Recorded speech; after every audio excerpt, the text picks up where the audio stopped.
Ei, o que é um pubeco confirmado? Sim ou não?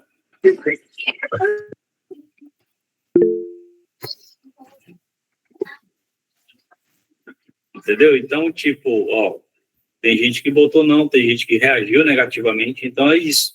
A gente vai aqui trabalhar esses conceitos iniciais, mas ainda assim vai ser a seguinte maneira. Vai ter uma aula de teoria, que é o que eu vou mostrar hoje, certo? E uma aula prática, ou seja, como é que você usa isso na prática. Se der tempo, a gente concatena as duas hoje. Se não der, a gente vai fazer na próxima semana a prática de como é que usa o que está sendo mostrado hoje ao vivo. Beleza? Ok? Ok. Tela compartilhada não, né? Ixi, peraí. Gosto é assim. Pronto. E nem quando estava no replay hoje à tarde, a galera tá olhando na outra tela, a tela tá compartilhada inteira. Como é que eu olho outro gráfico se a tela tá compartilhada inteira, o cracudo? Ai, gente, deixa eu iniciar a gravação. Iniciar a gravação. Peraí. Não quero que bote o Gemini. Quem gosta desse? Não. Muito boa noite para todo mundo que está chegando aí. Deus abençoe todos vocês. Vou pedir para vocês tomarem cuidado com os respectivos áudios para não atrapalhar a gravação depois, para quando for assistir a gravação, tá? Mas vamos lá. Todo mundo vendo minha tela? Sim. Fernando, alguns alunos disseram que não iam conseguir vir por algum compromisso que já tinham, né? E outros por questão de saúde na família, e aí perguntaram se ia ser gravada, né? Eu falei que Já só está. na aula que a gente ia, tá bom? Já está. A questão é só, quando terminar aqui, eu vou mandar lá para o pessoal do suporte para subir a aula na plataforma. Pronto. Ah, esqueci o nome. Beleza. Então, gente, aqui a gente tem, né, o nosso querido gráfico. Vou maximizar ele, até porque a gente aumenta a nossa área de escrever, né? O que é que eu quero mostrar aqui para vocês? O primeiro assunto da noite que a gente vai abordar chama-se suporte e resistência. Suporte e resistência, gente, é o elementar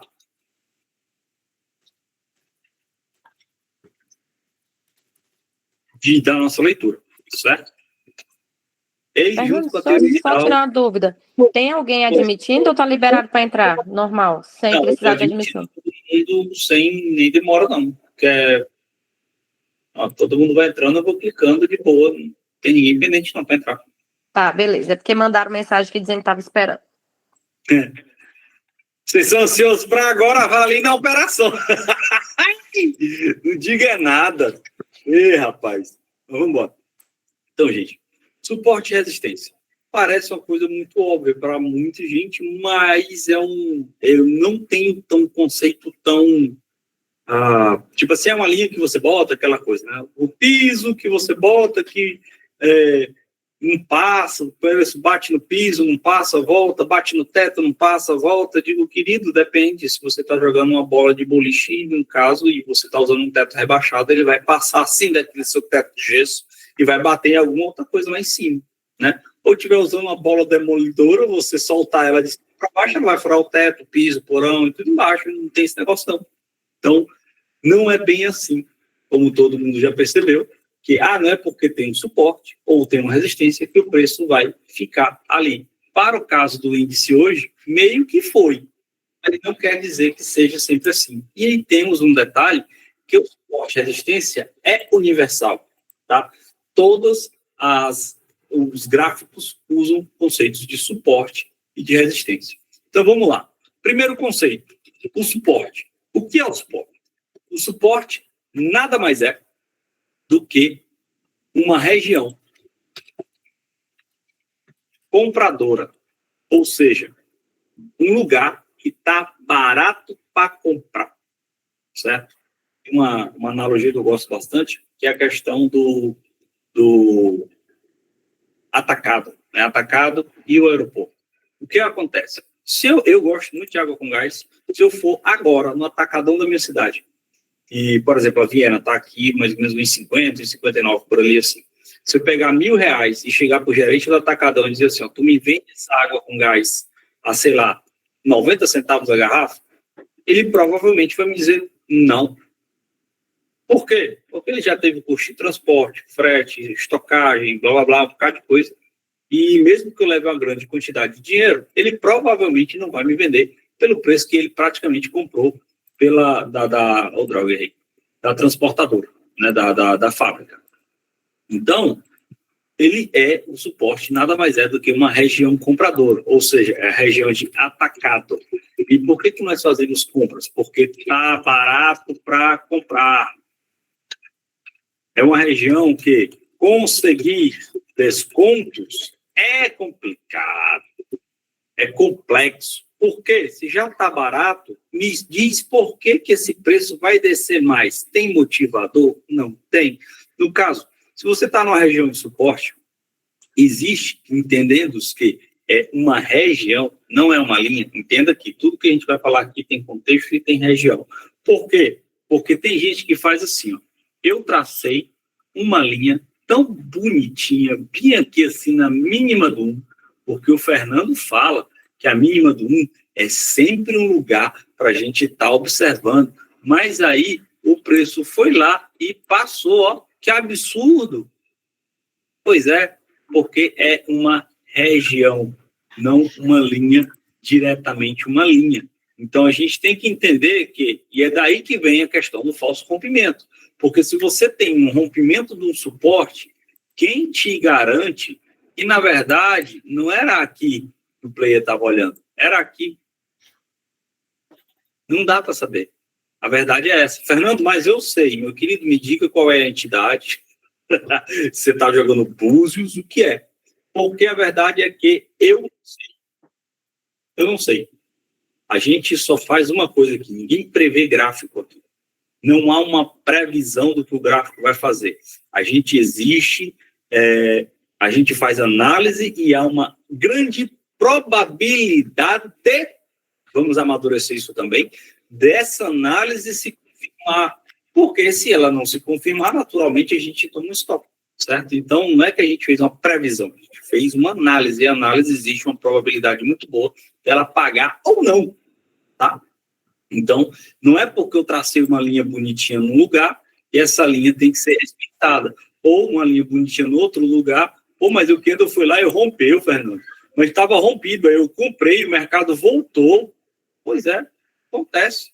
Aí depois ele rompeu de novo, o mercado voltou, cara. Acontece.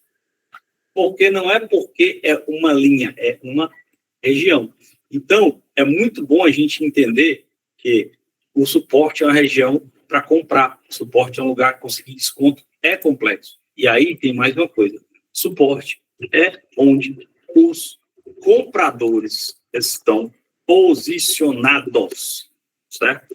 É onde o preço sobe. Errei. À medida que touros montam suas posições. Ou seja, o touro está lá e vai montar a posição dele no suporte. O touro faz o quê? O touro entra no mercado comprando, certo? Então, se ele vai entrar no mercado comprando, ele tem que fazer a montagem da posição aonde? No suporte. Por quê? Porque está barato. A gente tem que estar ligado sempre nisso. Está barato. Então, ele vai montar no suporte a posição. Porque o que quer dizer isso? Quer dizer que ele vai ficar com preço bom, preço de entrada bom, ele vai trabalhar bem o preço médio dele e vai montar a posição. Então, significa o quê? Que no suporte, normalmente, quando a gente está trabalhando na posição de suporte, vou usar aqui esse preocupante de fechamento, é assim, ó, bate, opa, errei,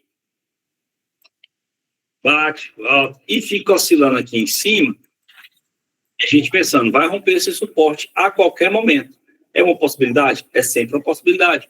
Mas pode ser que esse suporte se confirme como um suporte forte e rejeite esse preço, ok? Então, a gente tem que estar sempre atento a essas regiões de suporte. Claro que ele também, depois disso, ele pode pegar um pouco mais de impulso e passar. Mas o suporte é sempre um lugar para você estar atento. Fernando, e onde é que estão esses suportes? Esses suportes estão em máximas, mínimas, prior points e, quem sabe,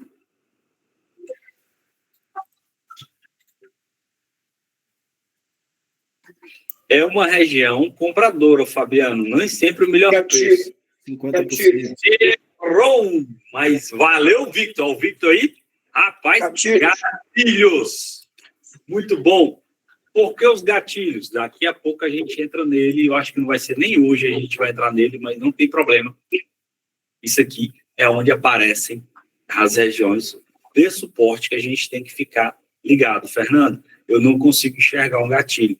Eu tenho que marcar. Para você que não está enxergando, sim, você vai precisar marcar. Fernando, eu já consigo enxergar o gatilho. Eu não preciso marcar, então. Tudo bem. Mas você nunca pode deixar de olhar para o único lugar que é importante para você olhar aqui, que é a esquerda. Olha aqui, ó.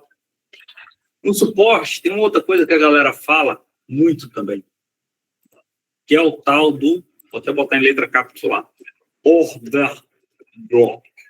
Você já viram eu tirando com isso aí algumas vezes, né? Mas, olha, seriam os order blockers? Não. Não, Vitor. Eu vou explicar agora para vocês. Order block. O que é o order block? Geralmente, suporte e resistências acontecem muito isso aqui, ó. O que é ele?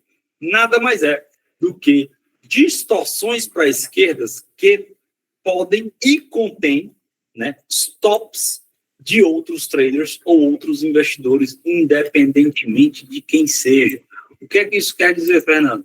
Quer dizer que, na máxima desses 53 e desses 59 aqui, que foi capturado no 61 de hoje, certo?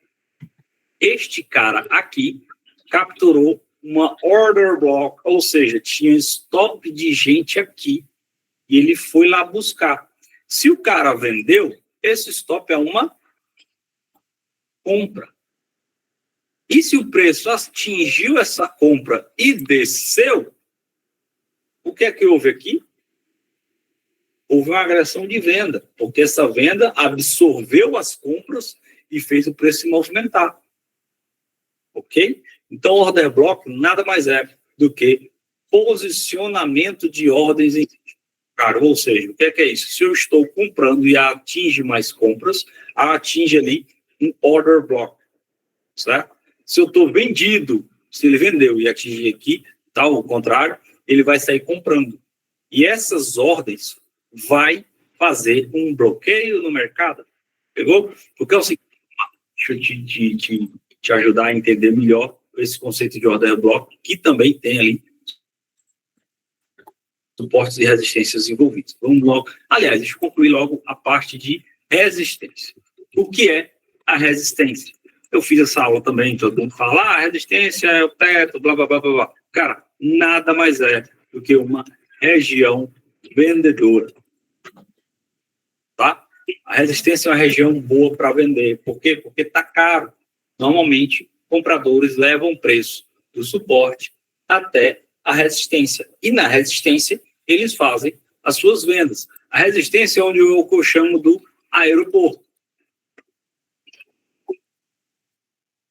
É onde está caro para vender, certo? Então, se vocês olharem, geralmente estoques de aeroporto não giram muito. Por que esses caras não giram tanto estoque assim?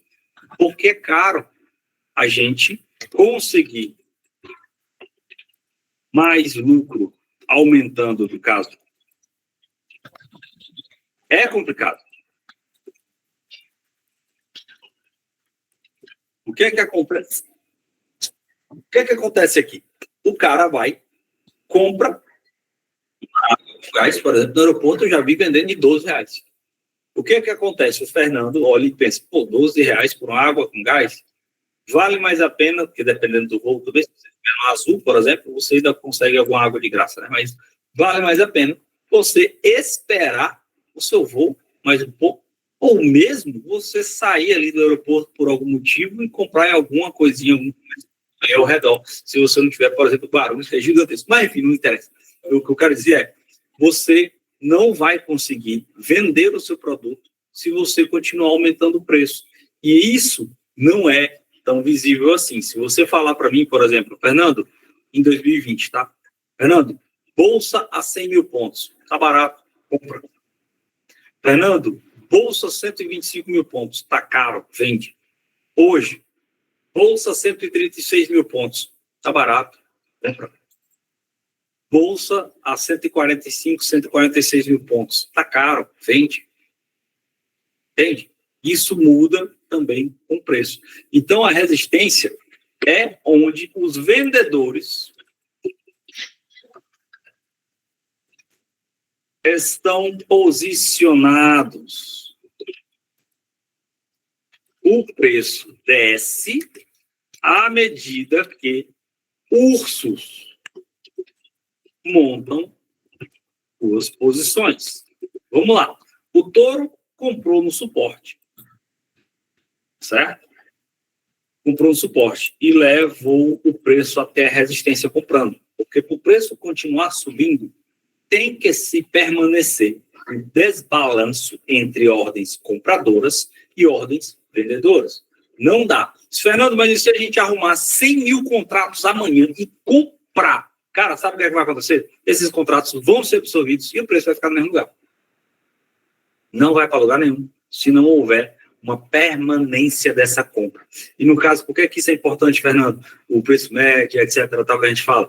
Porque geram nas regiões de ineficiência, que eu vou falar um pouco mais à frente depois, quando a gente vai falando de anatomia do candle, tá? Mas, enfim, o que é que vai acontecer? À medida que o touro compra e segue comprando, o preço médio dele vai subindo junto com o preço, tal, chegou na resistência. O que é que o touro vai fazer? Ele está com o lucro dele no bolso, agora ele vai dizer assim, ó, eu vou me desfazer da posição. Então, ele começa a vender. Ele agora se torna um vendedor. Enquanto isso, tem urso que está dizendo assim, ó, eu também preciso entrar vendendo. Então, à medida que touros se desfazem das suas posições e ursos entram no mercado, o preço desce. Da mesma forma no suporte.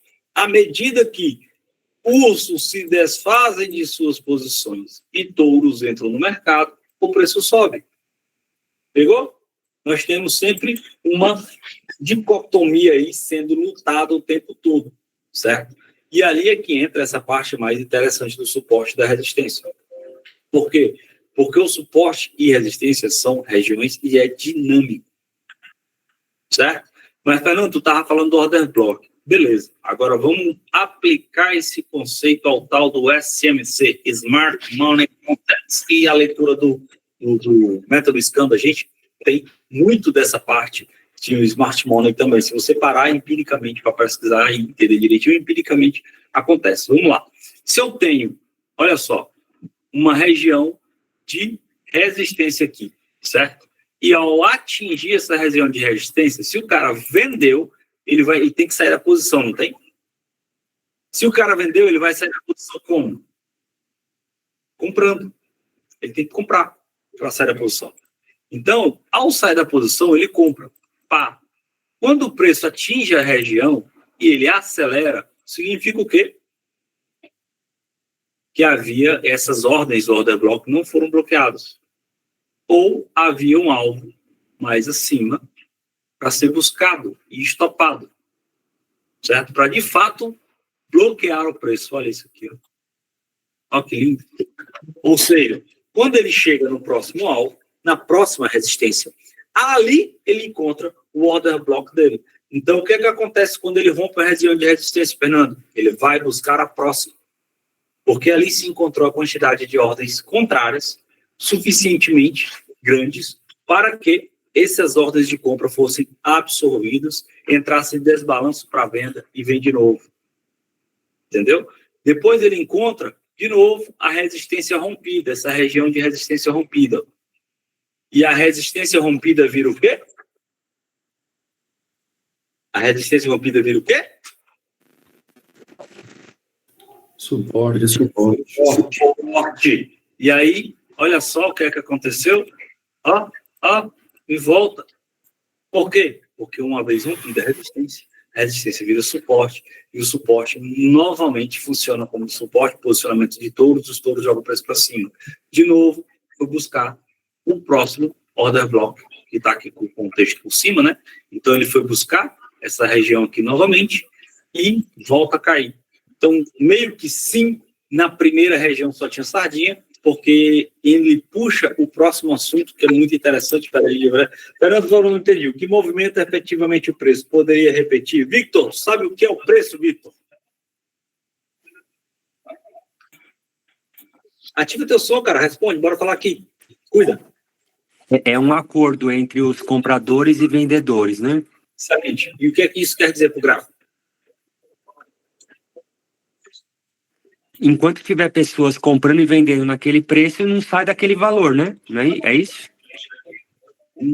Mais ou menos, Victor. Vamos melhorar isso aqui um pouquinho. É tipo assim, ó. Vamos lá.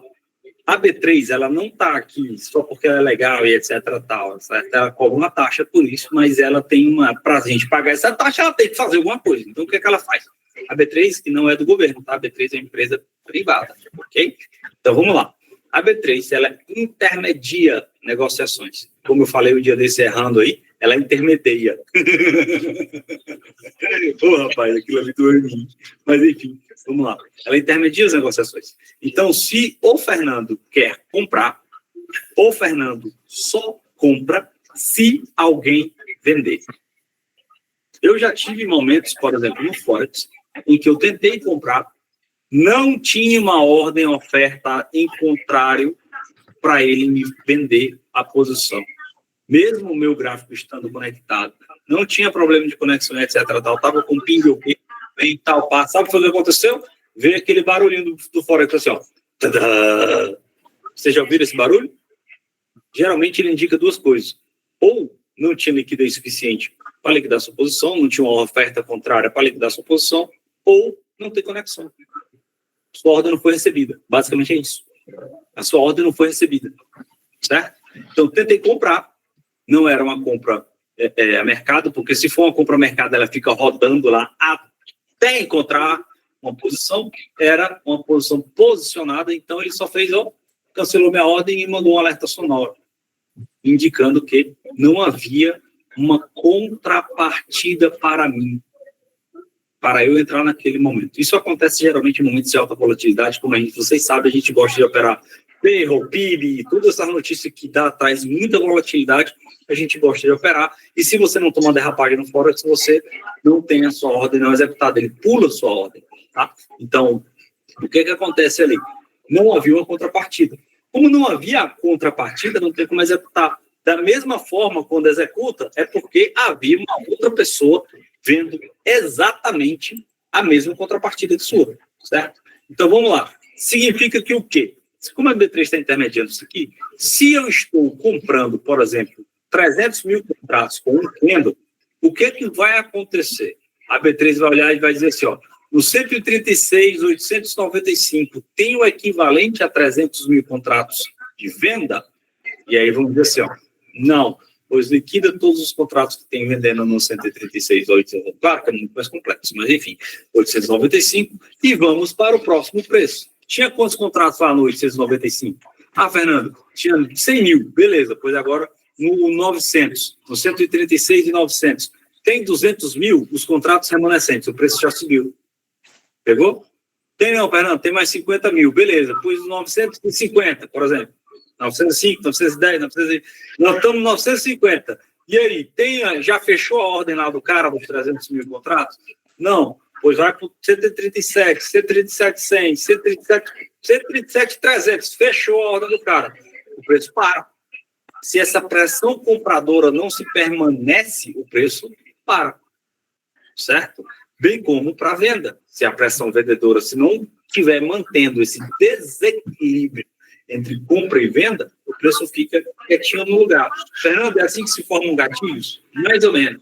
Mas o que acontece é que, eu não sei se vocês já viram, mas se tiverem visto também, não tem problema, vou apagar em 3, 2, 1, quem tirar de frente tirou, tchau, tchau. Pronto, vou ver se eu consigo abrir aqui esse gato. Mas, normalmente, o que acontece? Tá? Acontece que, deixa eu ver, não, é no minuto geralmente que ele aparece. procurar ele aqui. Tem um candle bem específico que eu estou procurando, que eu gosto de mostrar de vez em quando, que significa a ausência completa de negociações em determinado momento do dia. Geralmente, aqui no Forex, ele acontece, assim também é bom, né? Ele acontece ali às 6 da tarde, 7 da tarde, ali por ali assim, ele aparece. É um candlezinho que indica que não há negociação naquele momento, ou seja, ninguém comprou, ninguém vendeu, e o fechamento do candle, ele acontece independentemente das negociações, tá? Ele acontece dentro do tempo. O que eu, olha, não, quase. É um específico que eu estou procurando. Espera aí. 2 centavos. Quase. Não. Geralmente não aparece no minuto.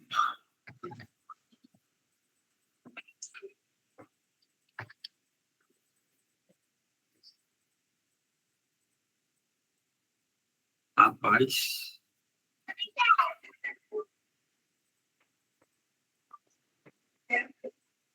Tem um Natal. Eu sei que tem um Natal, mas não quero ir até o Natal, não.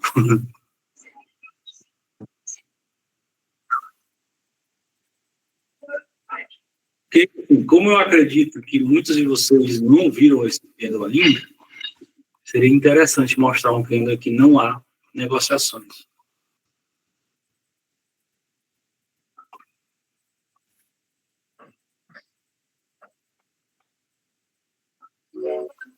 Não vai não. Isso é chato, cara. Vou tirar o zoom aqui para ajudar nós. Não, demais não. Mas não vai conseguir enxergar. Pois é, se tirar demais eu não enxergo. Sou cego. Cegueta todo. Cara. Mas se tivesse aquele botãozinho de procurar data que tem no Profit, era bom demais. Eu ia lá direitinho.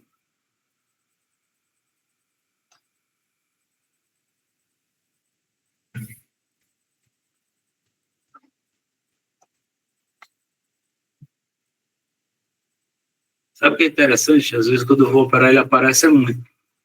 Quando eu quero olhar o gráfico, tipo assim, 8 horas. Aqui, ó! Cadê? Perdi. Achei. Caramba. Tá vendo aqui, ó? Isso aí. Este candle significa que não houve negociação durante esse 1 minuto inteiro. Ninguém comprou, ninguém vendeu. Este também. Ninguém comprou, ninguém vendeu. Certo? Significa que não há negociação. Fernando, se tivesse uma, dava tipo assim, ó. Um tique para cima, um tique para baixo. Entendeu? Dá muito no final do pregão, né? Oi? Dá muito no final do pregão. Geralmente no final ou bem no comecinho do pregão acontece bastante. Então, geralmente, quando a gente tem um tique desse, significa que ninguém comprou e ninguém vendeu. Porque se alguém fizer uma negociação, esse preço vai oscilar. Ainda mais no momento de baixa liquidez. Ok?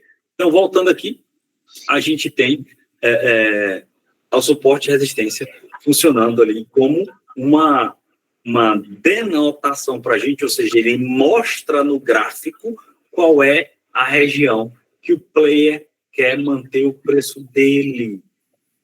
A gente não faz o mercado, a gente só faz reagir ao preço. Então, como é que eu sei, Fernando, até onde eu posso ir? Para quem acompanha lá no Arena Black às 9 da manhã, muitas vezes eu digo, Jonathan, eu vou até o alvo tal. De onde é que tu tira isso aí, Fernando?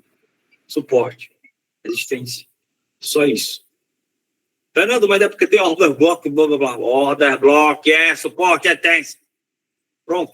É só uma maneira chique de falar de distorção com suporte e resistência. É só uma distorção que está na região de suporte e resistência. Fernando, posso te fazer uma pergunta? Pode. No caso do índice, especificamente, existe alguma composição de preço dele que é ligada ao BOVA11 ou a uma composição de ações do BOVA? Como é que funciona na prática? Cara, na prática é porque é o seguinte, o BOVA11, para quem não sabe, é o ETF, né? ETF, esqueci o nome. É o ETF das principais ações, né? As mais relevantes da Bolsa. Exatamente. É um ETF das principais ações brasileiras. Eu estava na dúvida se era ETF ou era outro nome lá que eu esqueci. Nossa, faz tempo que eu estudei isso aí. Mas, enfim, não importa. O BOVA11 naturalmente é isso, certo? Mas o índice mesmo do Brasil, o Ibovespa, né? Ele é a soma das principais ações brasileiras. Se você somar ele lá, acho que são 400, sei lá quantos. Se você somar, vai dar esse valor aqui. Entendeu? E o WIN é um gráfico referenciado a ele. Então, se você abrir aqui... Que ele só se chama mini índice pela alavancagem que a gente entra, né? Exato. Não estou travado aqui. Que veio, cara? Chato. Negocia com microlotes, né? Exato.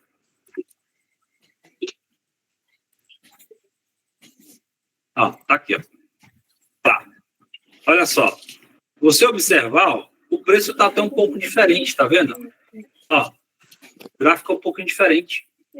Por quê? Porque ele é uma referência ao gráfico cheio. Entendeu? E aí, no caso, a gente entra com a alavancagem. Tem gap de um candle com o outro. Que no mini índice, como é mais líquido, não tem. Entende? Pela maior quantidade de pessoas operando dentro do mini índice. Mas sim, é referência mesmo. Tá, essa é uma dúvida que eu tenho. A minha pergunta, na verdade, é o seguinte. O quanto o gráfico se movimenta pelas nossas negociações, que a gente está lá clicando e ele está se mexendo, e o quanto ele se movimenta pelo mercado, né? As ações subindo, tendências mais macro. Existe essa correlação? Cara, existe... Você entendeu? Porque até então a gente entende essa liquidez aí do jeito que vocês estão explicando, né? Mas como a gente fala do índice, sei lá, vamos supor que deu um cisne aí, Petrobras explodiu, puf. Isso puxa o mini índice, né? Sim. Pois cara, é tipo assim, ó, quando o Bovespa tem uma continha que eu tenho que relembrar aqui. É tipo isso, quando o Bovespa movimenta cerca de 1.000 pontos, né? O índice cheio mesmo. O índice brasileiro vai movimentar cerca de 200, é tipo isso. Entendeu? Então, a gente tem, sim, uma referenciação aos dois, e, claro, um é movido pelo outro. Só que o nosso, Moroni, é como se fosse um subprime. Entendeu?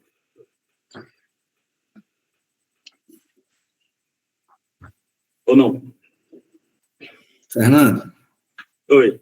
Só interrompendo e aproveitando esse assunto, mas assim, até onde eu já li a respeito do BOVA11, assim, ele é o preço das ações no momento, ou seja, agora, né, o preço de mercado das ações. E o índice que a gente opera, o mini índice, ele é uma estimativa de preço para o futuro, ou não é isso? Exatamente.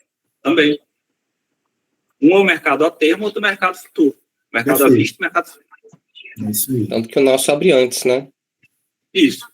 As ações abrem às 10. Então, tipo, o BOVA11, ele tem essa parte mais à vista e também a margem é maior. E o nosso opera também o futuro. Então, a galera geralmente opera o futuro do Brasil por aqui. Entendeu? O que é o futuro do Brasil? Então, enfim, eles vão comprar ou vender por aqui os players grandes também. Entendeu? Sim. Não, é mais de curiosidade mesmo, né? Isso acaba sendo... Eu acho que acaba sendo mais vantajoso para a gente, porque talvez manipule menos, né? Não sei. Não, cara, vocês têm que entender que a manipulação não é ruim. Eu sei que muitas vezes a manipulação traz stop, mas o stop também não é uma coisa ruim, não, tá? Se você entrou errado, sim, o stop é ruim. Mas se você entrou certo, desculpa, se você entrou certo, tal, o stop é meio ruim e tal. Mas se você entrou errado, é uma excelente oportunidade de aprendizado. Então, eu sei que a galera tem, eu fico um pouco chateado com manipulação, tal, mas, mano, manipulação vai ter em todos os ativos que você for operar, independentemente do mercado. Entendeu?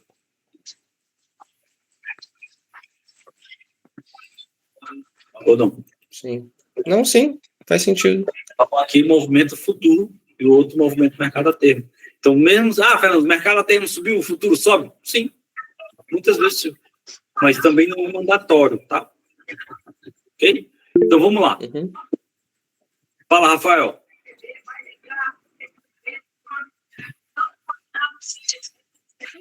Oi, Fernando. Opa, Tem áudio vazando. Fernando, só uma questão.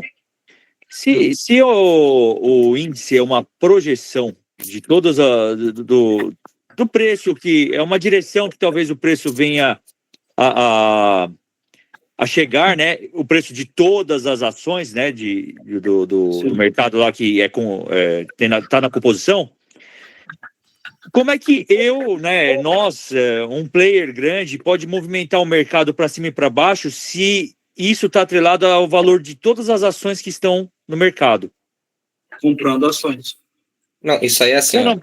Mas a gente está comprando.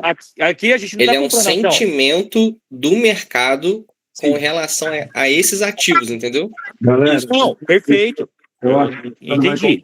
eu falo, o índice futuro, o input, ele é para hedge, cara, é proteção. Sim, é proteção. Vamos lá, o mercado de futuros ele foi criado para proteção sobre uma possível oscilação do preço futuro. E geralmente é operado assim, ó. Vamos lá.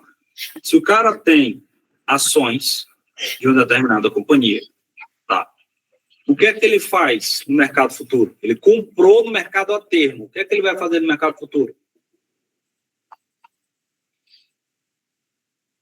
Ele vai vender, pô. Por quê? Porque se o preço daquilo ali cair, a ação dele desvalorizou, não desvalorizou? Ele perdeu dinheiro na compra da ação, não perdeu? E aí ele vendeu no mercado futuro, ó. Ele ganhou na venda, não ganhou? Ele se protegeu, pô. É isso. Só que, geralmente a galera faz isso com tudo, com milho, com boi gordo, petróleo, com tudo, inclusive ações. Só que, geralmente, quando a gente está aqui, a gente está no mercado de especulação. Nós somos especuladores. Traders são negociadores e especuladores. Então, a gente conta com a nossa perícia e gestão de risco para que isso não aconteça, porque a gente não tem a outra contraparte. Ou seja, a maioria de vocês, lógico, tipo, não estou dizendo que todos não têm, porque até a gente tem a ITM, que é o nosso fundo de investimento também, mas, enfim, se cair, o que é que o Guilherme faz? Guilherme compra opção, o Guilherme vende no índice futuro, etc. Para quê? Proteção. E a gente opera em cima dessa proteção, certo? E aí, se o cara tem ações, presta atenção comigo, ele está esperando que o mini índice caia. Se ele quer que isso aconteça, porque, por exemplo, aquele determinado grupo de ação dele desvalorizou, isso é possível, tá? Vamos lá, o cara está exposto, sei lá, no setor de seguradora. Pronto, seguradora deu uma caída.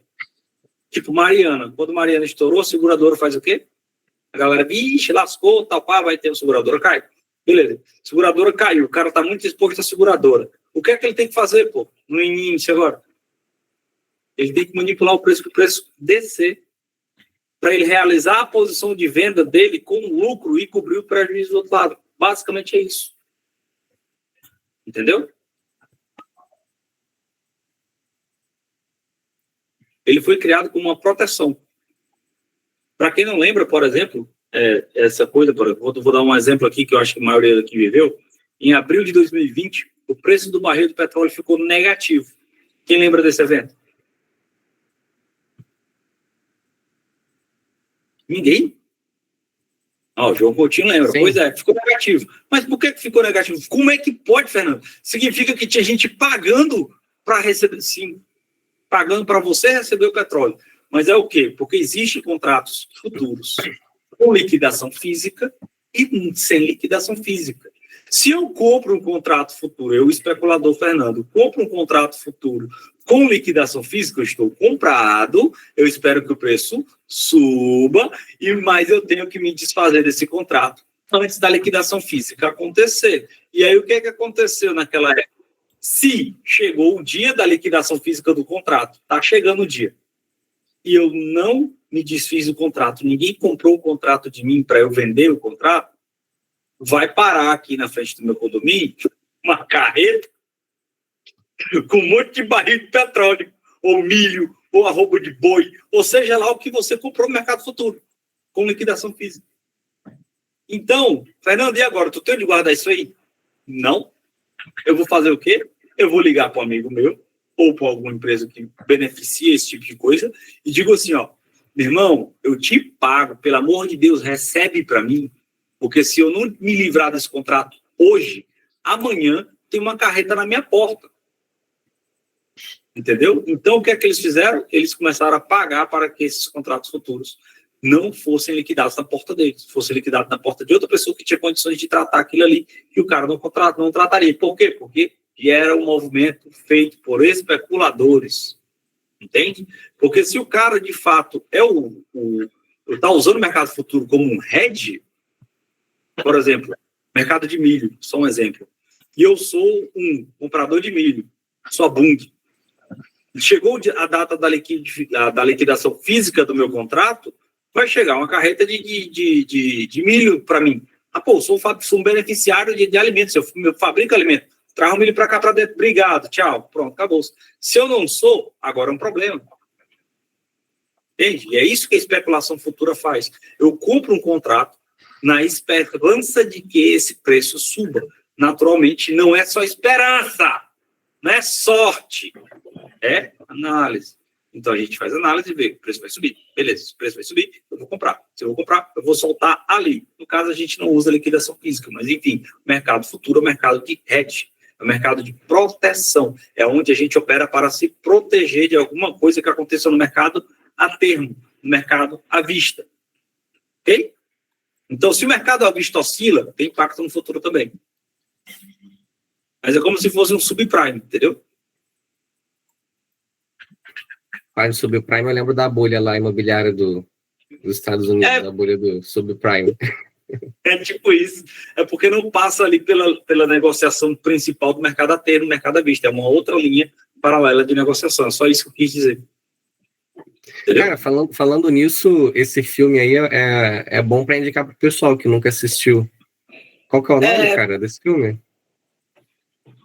A Grande Aposta, eu acho. A Grande Aposta, isso. Mostra bem essa questão de gatilhos de mercado. Vendendo put 2 anos antes da bolha explodir, ficou bilionário. Num resumo, né? Meu irmão, mas ele aguentou 2 anos pagando. Tu é doido, deixa quieto. Pedindo os bancos ricos dele. E a pressão dos investidores, hein?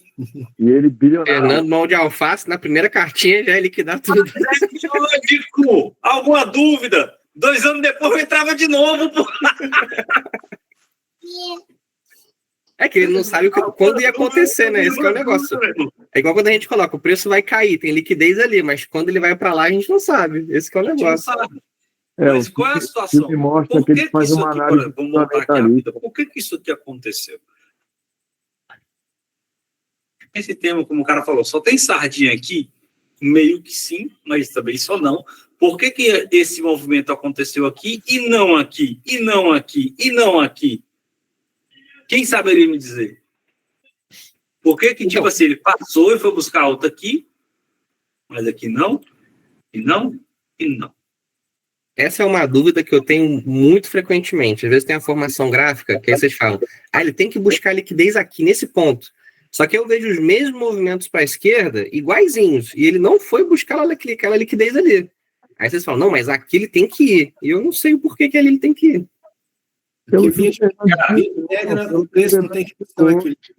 Quem quer comprar tem que ter a contrapartida de venda. Quem quer vender tem que ter a contrapartida de compra. Eu acho que o grande candle aí é a hora que o institucional achou a quantidade de oferta lá em cima que ele precisava para descarregar tudo isso para baixo. Eu acho.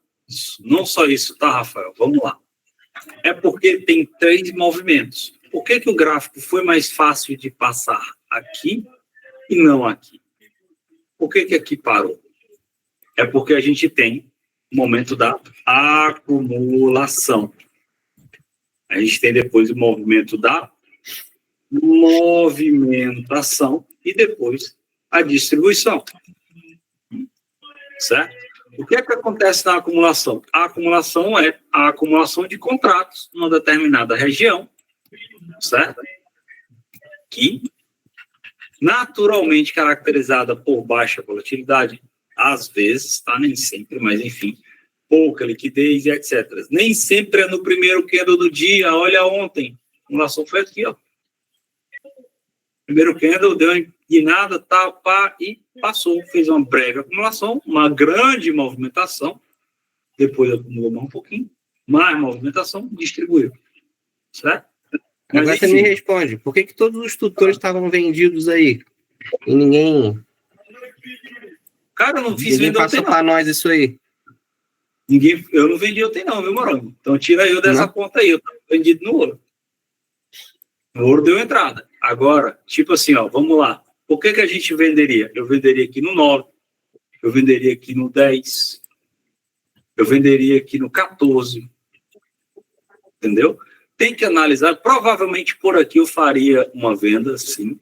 Mas o que é que tem que analisar? Por exemplo, aqui, cara, a exposição está muito grande. A FIBO que eu tenho é essa.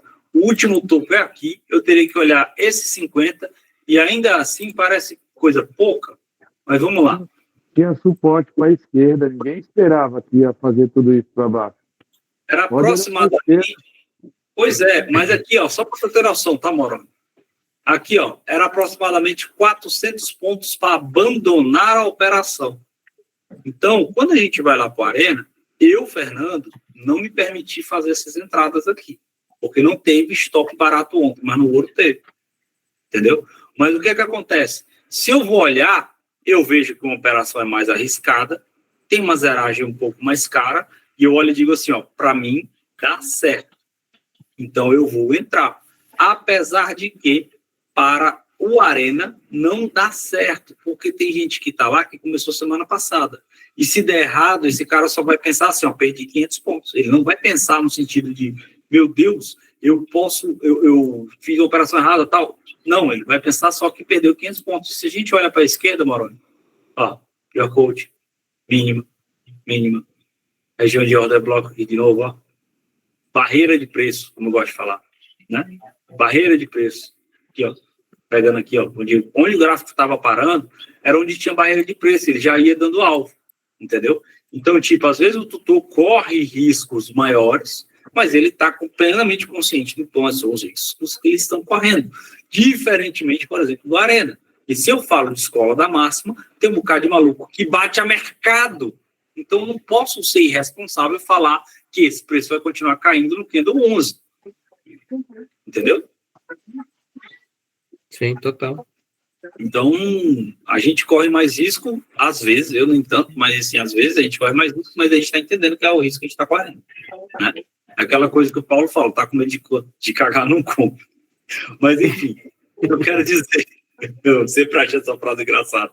O que eu quero dizer? O preço acumulou. Durante a acumulação, o Fernando marcou 19, já, eu sei, mas entenda, a gente não fala assim, não. A acumulação é só até o candle 12, não. A gente fala que o preço se movimenta entre acumulação, movimentação, distribuição. Essa acumulação não tem um candle específico para terminar. Ele pode terminar no 13? Pode. Muitas vezes termina no 13? Sim, mas não é obrigatório terminar no 13. Ele pode terminar no 15, no 20, no 30, ele pode passar o dia inteiro acumulando para movimentar no outro dia, como a gente já viu isso outras vezes, né? Mas, enfim, quando a acumulação acontece, deu uma saidinha, nós temos aqui o quê? Quem vendeu nessa região está com stop nessa máxima. Esses stops são compras. Quando o preço chega nessa região, movimento ainda de acumulação, ou seja, ainda não tem tanta liquidez ou tanta contraparte, ao tocar essas compras, o preço dá um leve acelerado. Alguns minutos depois, o vendedor se apresenta e diz, "You shall not pass, my friend." E aí, tome. Entendeu? E ele começa a vender. E aqui o vendedor entra e diz assim, ó, daqui eu não passo. Ou seja, alguém que precisa de uma proteção do mercado bancário, por exemplo, que o mercado bancário deu uma quedinha, tem que ganhar na venda. Certo? Então ele vai fazer o quê? Forçar uma venda. Entendeu? Mesma coisa aqui. Tá? Teve uma noticiazinha do Flávio Dino de outras coisinhas mais lá, que era tipo assim, enfim, é melhor o Guilherme falar amanhã para vocês, mas basicamente ele está reforçando de que a gente tem que manter a soberania nacional e etc. Tal, e isso deu um impacto negativo para caramba no mercado. Mas vamos comentar amanhã com o Guilherme, que é mais interessante, tá? Hoje a gente tem Esses testes aí que ele dá, Fernando, ali nessa acumulação, né? Quando a gente vê esses testes assim, a gente tende a achar que o preço ele vai para baixo, né? Porque ele vai lá, busca liquidez, volta. Ele vai lá, busca liquidez, volta. Tá. Nesse caso, não foi o que aconteceu. Como é que é esse movimento aí? Exatamente por que tu tá achando que o preço vai para baixo? Então, olha só, ele vai lá, busca liquidez, não consegue romper essa acumulação, ele volta para dentro da acumulação. Ele vai lá, busca liquidez e volta. Então, a gente começa a achar que ele tem força para buscar os stops que estão ali abaixo, né? Como você falou. Não o contrário. Mas ele Até vai cair, ele tá gerando 19. para cima. Até aqui o 18, por exemplo. Quem foi estopado aí no dia? Até o 18, né? Até o 18. Quem é que foi estopado? Só teve uma figura que foi estopada. Vendedores. Comprador. Comprador. Comprador, sim. Do 2 foi estopado aqui, ó. Comprador do 4 foi estopado aqui, ó. Comprador do 7 foi estopado aqui, ó. Estopado. Stop comprador. Ou seja, ele está pegando liquidez de comprador. Certo? A liquidez de comprador, gente, é o quê? Uma venda. O cara que compra, ele sai da operação com uma venda. Lembra lá aquela questão lá que eu falei da liquidez? Certo? Da prisão dos compradores e dos vendedores fracos. Pensa aqui comigo. O player quer comprar. O tubarão quer comprar. Ou quer vender. Não importa. Mas vamos falar aqui no exemplo para a compra, que também funciona para a venda. O tubarão quer comprar e quer vender. Durante a acumulação, ele tem que fazer o quê? Se ele quer comprar, ele tem que comprar mais barato. Ou ele venda para que se acumulem contratos de venda e ele então faça a compra, ou ele faz aquela segunda opçãozinha lá, que é o quê? Chama compra, acumula contratos de venda numa determinada região. Quando chegar aqui para acionar esses stops, tem muita venda, né? Aí ele pega todos esses stops e usa como contraparte para a sua grande ordem de compra. Barato. Para vender. Entendeu? Mais caro. Exatamente. Se o cara quer comprar, ele tem que fazer isso. Porque senão dele fica... Fernando, se o cara quer vender, ele vai fazer o quê? Ele vai acumular ordens de compra numa determinada região, por exemplo, certo? Se o quê? Quem vendeu no 23, o stop está onde? Está com 35. Não é nem tanto, mas enfim, 44, 51, 53, toda essa região, o stop está onde? Está aqui, aqui, aqui. Entendeu? Para quando quem vendeu, quando essas ordens são acionadas, vai sair com o quê? Com uma compra. O player permite fazer o quê? Uma venda. Helena, abaixo. Entendeu? E aí ele usa os stops de todos como contraparte para fazer a venda dele. É isso. Então, em momentos de acumulação ou de distribuição, ele faz exatamente esse zigue-zague, que é para usar os stops da pessoa física ou de outros players grandes também, como contraparte para próprias ordens. Entendeu? Oi. Você falou aí do candle 16. Até o candle 16, você já sabia que esse preço iria subir ou não? Não tem como saber, né? Não. Porque é o seguinte, Jonathan, preste atenção. Sim. De duas, você tem dois tipos de movimentação do player. O cara chama o cara para comprar, certo? Depois. Muda o pessoal aí, Fernando, porque tá muito áudio. Tá muito ruído. Não dá para entender direito. Calma, vai dar certo. O cara chama o cara para comprar, depois ele te prende numa posição desfavorável, de forma que ele ainda não te estopou. E aí vai acumulando stops nessa região, e aí ele não precisa gastar tanto o contrato. Ele bate uma venda um pouquinho mais forte, o preço anda para baixo, começa a acionar esses contratos aqui, ó. Se o cara comprou, ele vai sair com venda. E agora que ele está saindo com venda, esses contratos são acionados, eu tenho um desbalanço de ordem muito mais forte e o preço acelera. Certo? A outra posição é, ele, o preço está aqui, chama para vender, e ele prende o vendedor, e aqui fica da mesma forma. Chama para vender e não estopa. De forma que essa região está cheia de contratos de compra. E aí ele faz o quê? Compra um pouquinho, chegou lá, vai acionar todas essas compras. E o preço vai acelerar. Só que ele usa isso aqui como contraparte para a ordem dele. E aí ele bate uma venda. E pam! Ou seja, o preço médio dele ficou por aqui. E ele andou. Ele pode tanto usar para acelerar a ordem dele, gastando menos contrato, quanto usar a margem dele toda para absorver todo mundo. Então, quando isso aqui acontece, eu não tenho como saber qual dessas duas situações vai acontecer. Eu só tenho como entender que essas duas situações são duas situações possíveis e prováveis e que vai desenhar uma das duas em algum momento. Entendeu? Entendi. Uhum.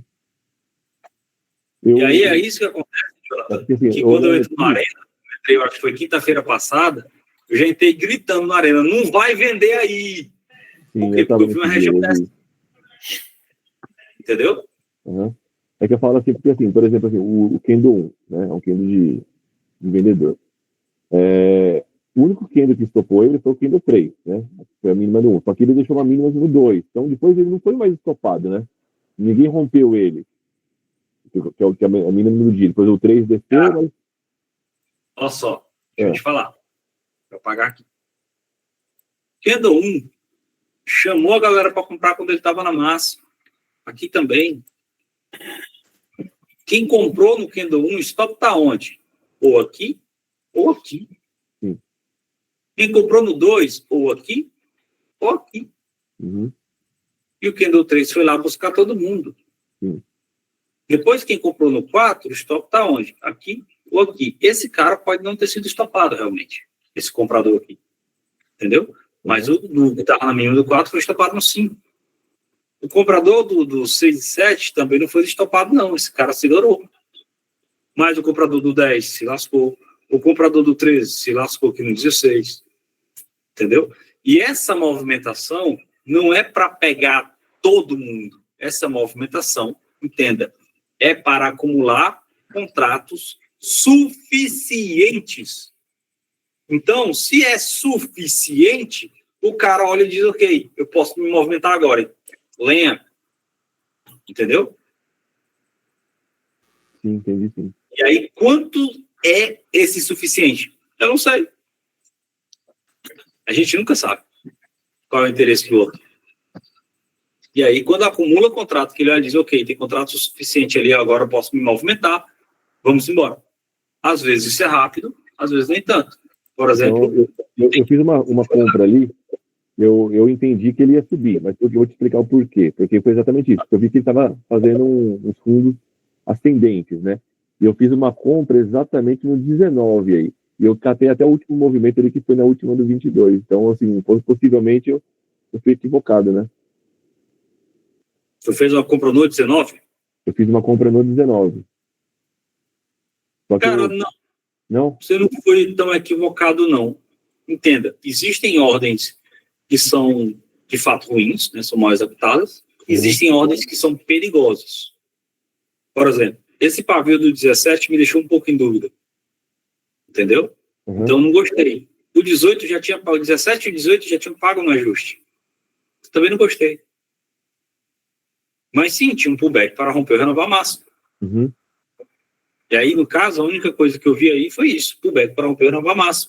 Então, é uma compra perigosa, não é por causa do candle, etc, tal, não, é porque é uma compra com poucas confluências.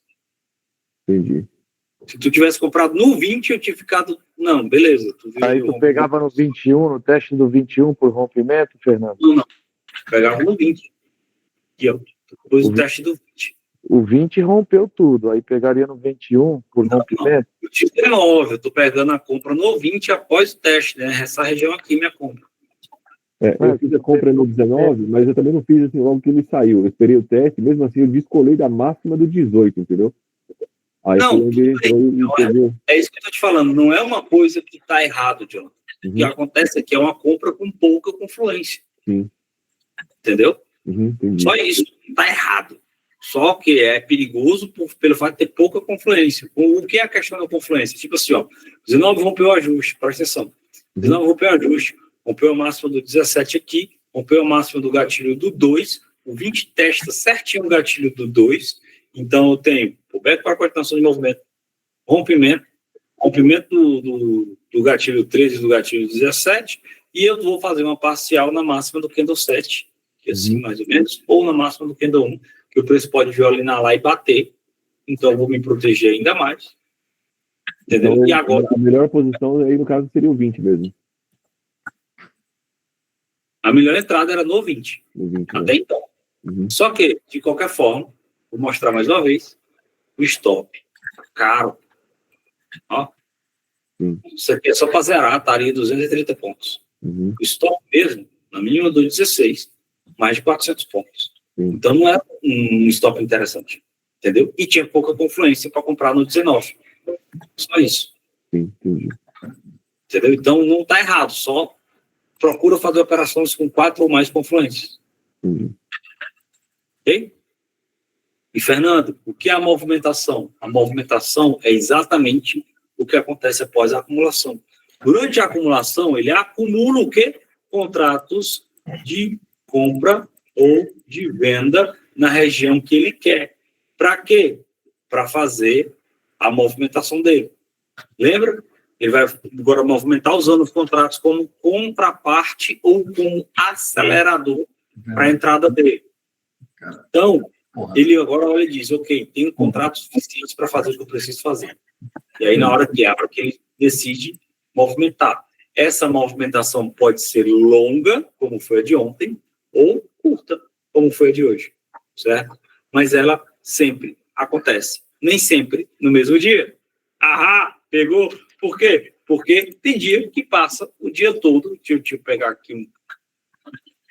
Entendeu? Teve movimentação. Queria pegar um dia que não teve, assim, uma movimentação. Aqui, ó. Dia 8 de julho. O mercado passou o dia todo enrolando nessa região aqui. É o quê? É uma grande acumulação. E aí, naturalmente, no dia 9, ó, o tamanho dessa movimentação. Ou seja, ele já abriu caindo, ó.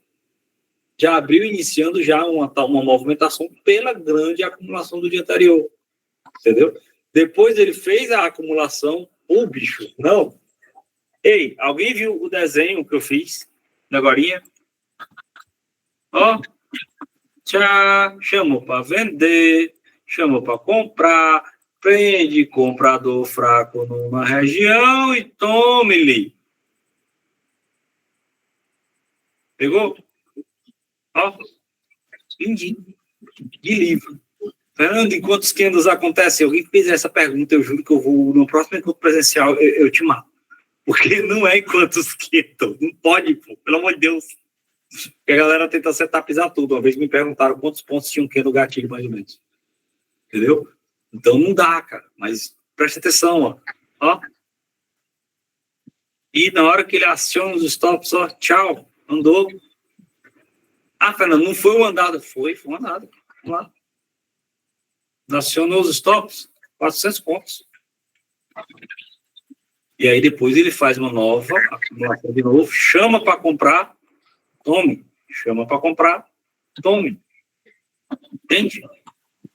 Ele faz movimentações voluptuosas, geralmente após um grande dia assim. Aqui, ó, acumulou, movimentou, distribuiu.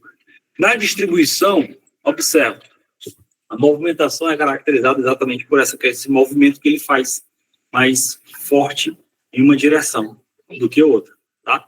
Então, a distribuição, ela tem um detalhe interessante.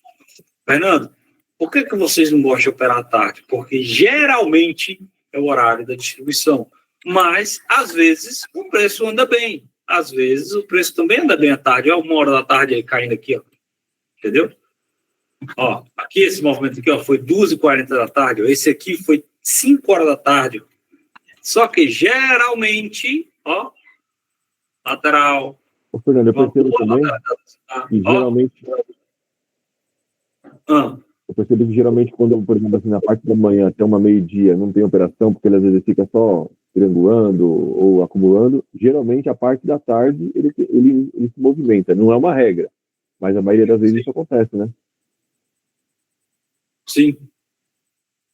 Geralmente, quando ele acumula a manhã toda, ele vai distribuir na parte da tarde.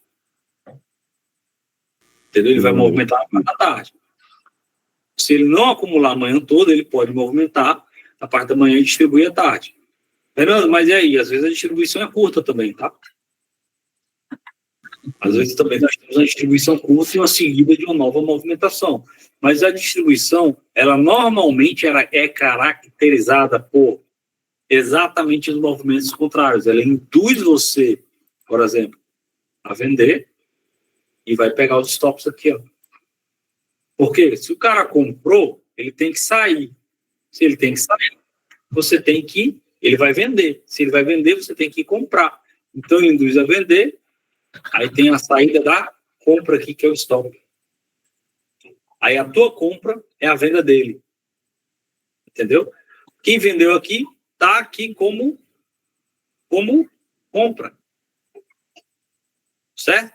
Se ele está como compra e ele quer vender, uma compra só fecha se tiver uma venda. Então, o teu stop só é acionado se tiver uma venda. E aí, ou seja, a venda dele é a realização da posição. Chama para vender, stop na máxima, ó, realizou. Chama para vender, stop na máxima, realizou. Venda, stop na máxima, venda. Isso aqui não foi, mas enfim, é sempre assim. Chama para vender, stop na máxima e vai realizando. Então, a distribuição é a realização de lucro da galera. Normalmente, os candles, cadê essa força compradora toda? Perdem volume, perdem amplitude, perdem volatilidade. Por quê? Porque o cara quer garantir a meta dele. Ele quer que o preço fique naquela região ali para que a meta dele fique no bolso dele. Entendeu? Até aqui, ok? Alguma dúvida sobre o que é a distribuição? Topíssimo, Fernando. Que isso? Aí é aula nível 1000, mano. Nível Dilma? Pô, bicho. Nível 1000, nota 1000. Ô, nível Dilma acabou comigo. Não, nota 1000, nota 1000. Ele falou Dilma, sim. Não, eu falei baixinho, nota Dilma 1000. também. Tá doido?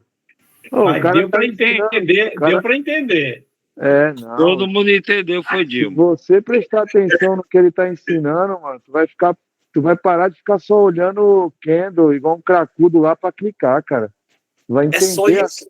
Tu vai entender aonde tu tem que vender e aonde comprar pra surfar com os grandes. Aí Rapaz, faz uma aula dessa e em vez de receber um elogio, faz um negócio desse, pelo amor de Deus. Não é, cara, o cara tá aqui, preparou com todo carinho, um cronograma bem bonitinho, o cara me eu chama não de... falei Dilma. Não falei. Falei nota 1000. Nota 1000. Pô, é o laço, cara. Que isso? Ele tá pegando ar, galera. Parou. Não Ele é... tá pegando ar. Chama o VAR, chama o VAR. Pra mim, tá explodindo aqui de conhecimento. Não sei pra vocês. É zoeira, Nascimento. Tá Calma. doido, cara. Mas vamos lá. Rapaz. Mas enfim. Então, gente, o movimento da distribuição tem uma coisa, tem essa caracterização aqui, para garantir o preço fique na região. Olha só. Perder volatilidade, perder tamanho dos candles, garantindo que fique na região que o cara quer. De novo, ó. Fica na região que o cara quer. Não tem, Fernando, mas dá para lucrar. Dá. Garantir que fique na região que o cara quer. Olha só. Movimentou. Vamos ver o dia anterior? Não. Teve alguma movimentação aqui, ó. Garantir que fique na região que o cara quer. Ó. Uma grande... Olha só. Um dia que distribuiu ou acumulou bastante, ao outro dia. Olha o tamanho da movimentação. Por quê? Por quê? Entende? Porque ele já fez a acumulação do dia anterior, então a acumulação do outro dia foi curta vírgula, né? Porque às vezes sai da acumulação aqui no candle 19. Ó. Então não foi tão curto assim não, tá? Mas enfim, geralmente é isso, certo? E aí que tá. Tem uma coisa interessante para a gente observar. Eu estou falando aqui de movimentos mais macros, certo? Mas o macro começa onde?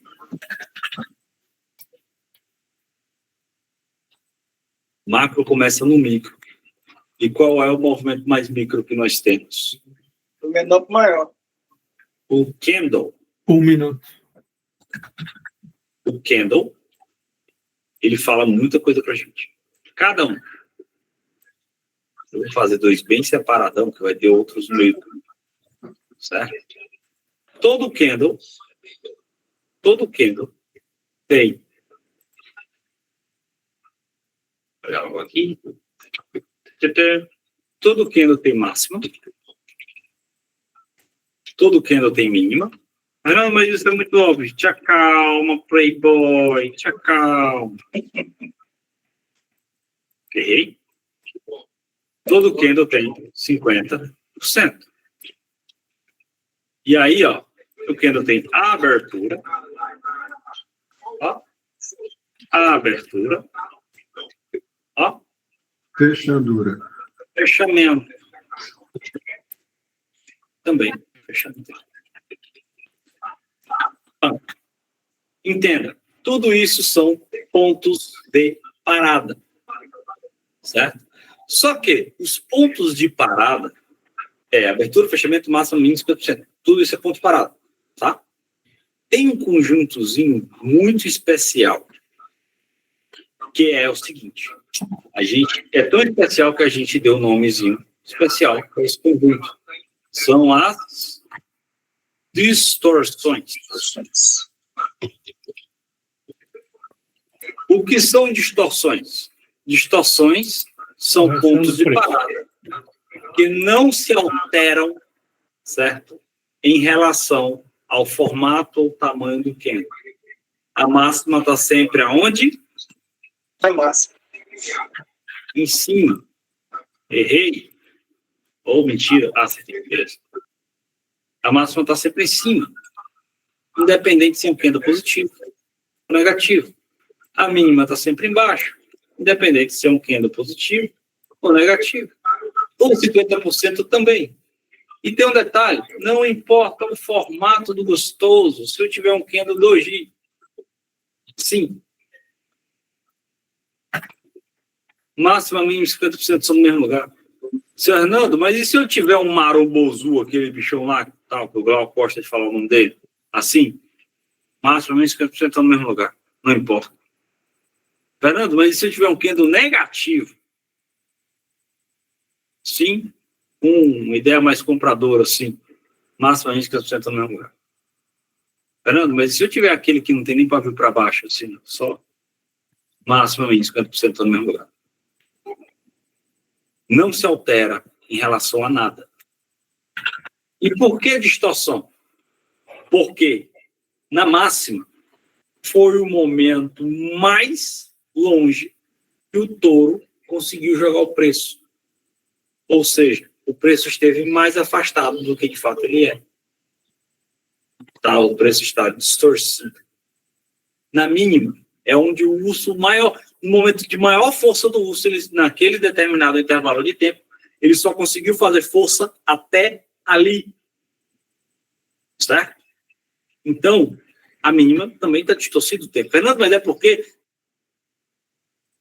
fechou. O preço fechou na mínima. E agora? A gente não opera nas extremidades.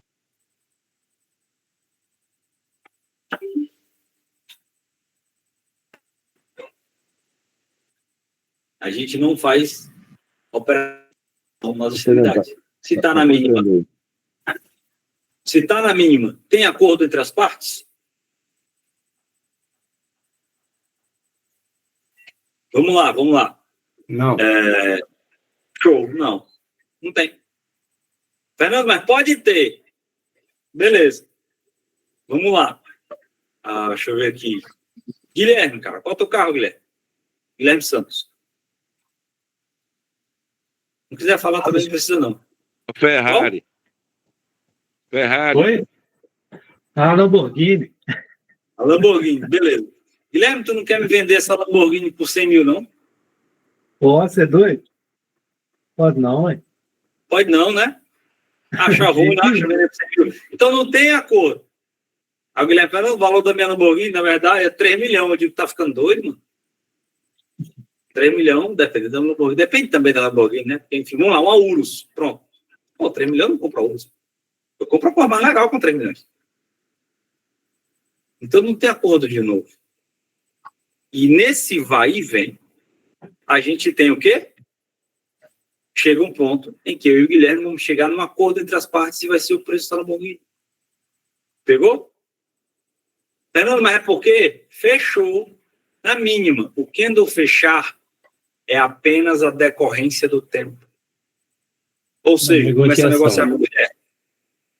Hã? Não entendi, Luiz. Não, foi o que tu finalizou, foi o final da negociação. É, o final da negociação não é o final do tempo, não, tá? Então a gente não negocia nas extremidades, certo? Normalmente nas extremidades a gente vai esperar o quê? Um pullback. Ok? E aí é que tá, Fernando. Como é que eu uso máximo, mínimo 50%, abertura e fechamento nas distorções aqui? Eu uso os pontos de parada na leitura. Cara, quando o mercado está subindo e descendo, lá, ele está testando todos os pontos de parada para a esquerda. Se ele passa um, lembra lá do suporte e resistência, se ele ganha um ponto, ele vai buscar o próximo. A mesma coisa acontece no micromovimento do próprio candle. Então, agora eu apaguei em 3, 2, 1, pá, vamos voltar lá. Vou pegar esse dia aqui mesmo. O candle 9, ele ganhou a máxima do 7 aqui. Ele tem que buscar o que agora? 50 do 5. Do 5. Nem chegou lá. Voltou. Vai ter que perder a máxima do 7 agora. Perdeu. Vai ter que buscar o quê? Mínima do 5. Foi lá. Máxima do 8. Beleza. Fechamento do 8. Beleza. 50% aqui do 8, do 6, lá. Não ganhou. Voltou. Fechou acima aqui de novo. Pronto. Quem deu 10 vai aonde? 50% do 9. Primeiro ponto dele aqui é o 50% do 9. Passou. Foi aonde? Abertura do 6. Passou. Fechamento do 5. Não passou. Vou até apagar aqui para facilitar a visão. Ó. Aqui. Ó. E não passou da fechamento do 5. Vai fazer o quê? Vai ter que voltar. Aí ele vai voltar de novo. Ó. Abertura do 6. Fechamento do 9. Abertura do 9. Máxima do 8. Tal. E vai batendo em todos os pontos de parada para a esquerda. Tudo que tiver para cá está sendo testado nesse momento. Então podemos chamar que ponto de parada são todos esses níveis, abertura, fechamento, máximo, mínimo?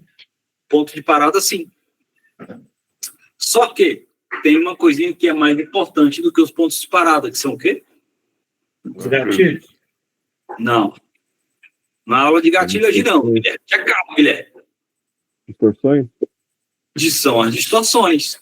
Por que são as distorções? Porque são o momento das extremidades, o momento em que não houve acordo entre as partes. Na verdade, houve, mas enfim, não quero dizer sobre isso, porque no caso teve um trouxa que comprou errado, pronto, tipo isso. Alguém que comprou uma casa em 2008, no mês antes da crise. Entendeu? E foi, Evandro, eu não te entendi. Me lembrei de Moronha. Mas é isso aí, ó. Ou seja, ele vai descendo, mínima, abertura aqui, entendeu? Aí tem que depois buscar outros pontos para lá ainda não está visível no gráfico. Aí vem, não ganha da mínima do 8, volta, fecha aqui, aí começa de novo, vai ter que ir no 50% do 10, foi, não ganhou, vai voltar para cá, não ganhou, vai voltar para cá, ganhou, vai voltar para cá, ganhou, vem aqui na mínima do 7, não ganhou a mínima do 7, volta de novo, ganhou da mínima do 10, ganhou da mínima do 8, não ganhou o fechamento do 10, fecha aqui, passa de novo, vai testar aqui em cima, entendeu? Então, sempre que o candle está se movimentando, este candle está testando os pontos de parada para a esquerda, e se ele passar de 1, ele tem que buscar o próximo. Só que o próximo ponto, não mandatoriamente, é dos candles que estão visíveis. Pode ser de um candle que está lá para a esquerda e a gente não está vendo, certo? Mas sim, muitas vezes eles são visíveis. Por quê? Porque quanto mais próximo do preço atual, mais relevante para a gente. Ok? Fernando, e aí, como é que a gente usa isso aqui? Cara, a gente faz, com as distorções, a gente posiciona o quê? Alvo, entrada e stop. Quando eu falo de escola da máxima, ou a Cíntia, ou o Léo, escola da máxima, estão fazendo o quê? Escola da distorção máxima dos pontos. Ou seja, a gente vai posicionar acima da máxima uma entrada, usando a distorção como resistência, para que se ele passar dessa resistência, pegar a nossa entrada, ele tenha que buscar a próxima distorção.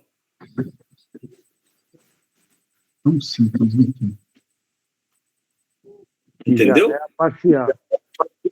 E aí já é a parcial. Ó que lindo! Simples. Alguma dúvida até aqui? Ou seja, já pegou a parcial, porque a nossa parcial vai estar sempre no primeiro alvo, que nem sempre é 30 pontos. Mas, enfim, quando o preço volta dessa distorção, Fernando, se pegar a entrada e voltar, a distorção que outrora era resistência, virou o quê? Suporte. Então, ele vai agora ter que vencer um suporte para que ele dê o nosso stop lá na mínima do movimento, ou na mínima do candle que está, ou enfim, não importa. Certo? Então, as distorções são usadas como entrada, como posicionamento de stop e como posicionamento de alvo. Fernando, e abertura e fechamento, que é só ponto de parada, não é distorção, também é usado como parcial. Por quê? Porque, por exemplo, se eu vou pegar aqui, sei lá, uma compra no 22, não, 22 não, sei lá, no 24, eu vou fazer uma compra aqui no 24, pá. E aí, ele está todo descolado da máxima, certo? Eu vou fazer o quê? Eu vou usar aqui com essa máxima aqui, ó. Aqui não ficou tão legal esse exemplo, não. Deixa eu pegar um exemplo mais legalzinho. Esse candle aí não é muito bom, por exemplo, não. Esse aí não foi, não. Alguma distorção. Não. Não tem distorção, mas geralmente tem distorção para você atentar, tá? Mas vamos lá. Se eu pego, por exemplo, estou comprando aqui no 14, ó. Oh, que lindo. Gostei desse exemplo. Vou comprar no 14 por qualquer motivo que seja. Pá, minha compra está por aqui. Qual é o próximo ponto de parada para o meu preço? 50%. Fechamento do 2, abertura do 1, fechamento do 2, abertura do 3. O próximo ponto de parada não é uma distorção. Tem aqui o do 7 também, mas está tudo na mesma região, tá vendo? Então, o meu próximo ponto de parada está aqui. Então, aqui deve estar minha parcial.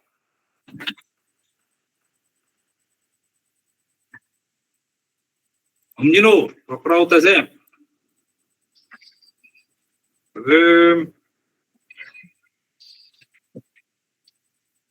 Aqui, ó.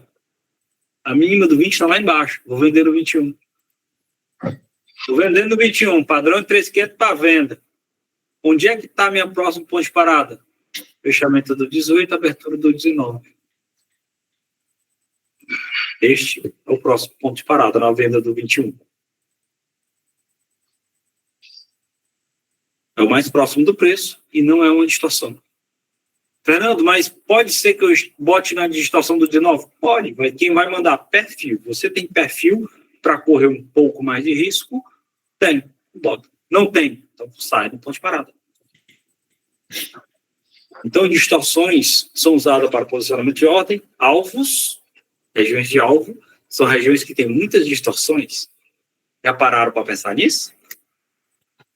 Order blocks, os caras gostam de botar lá, são regiões que têm o quê? Muitas distorções. Então, como é que tu faz, Fernando? Eu tiro o zoom assim, ó.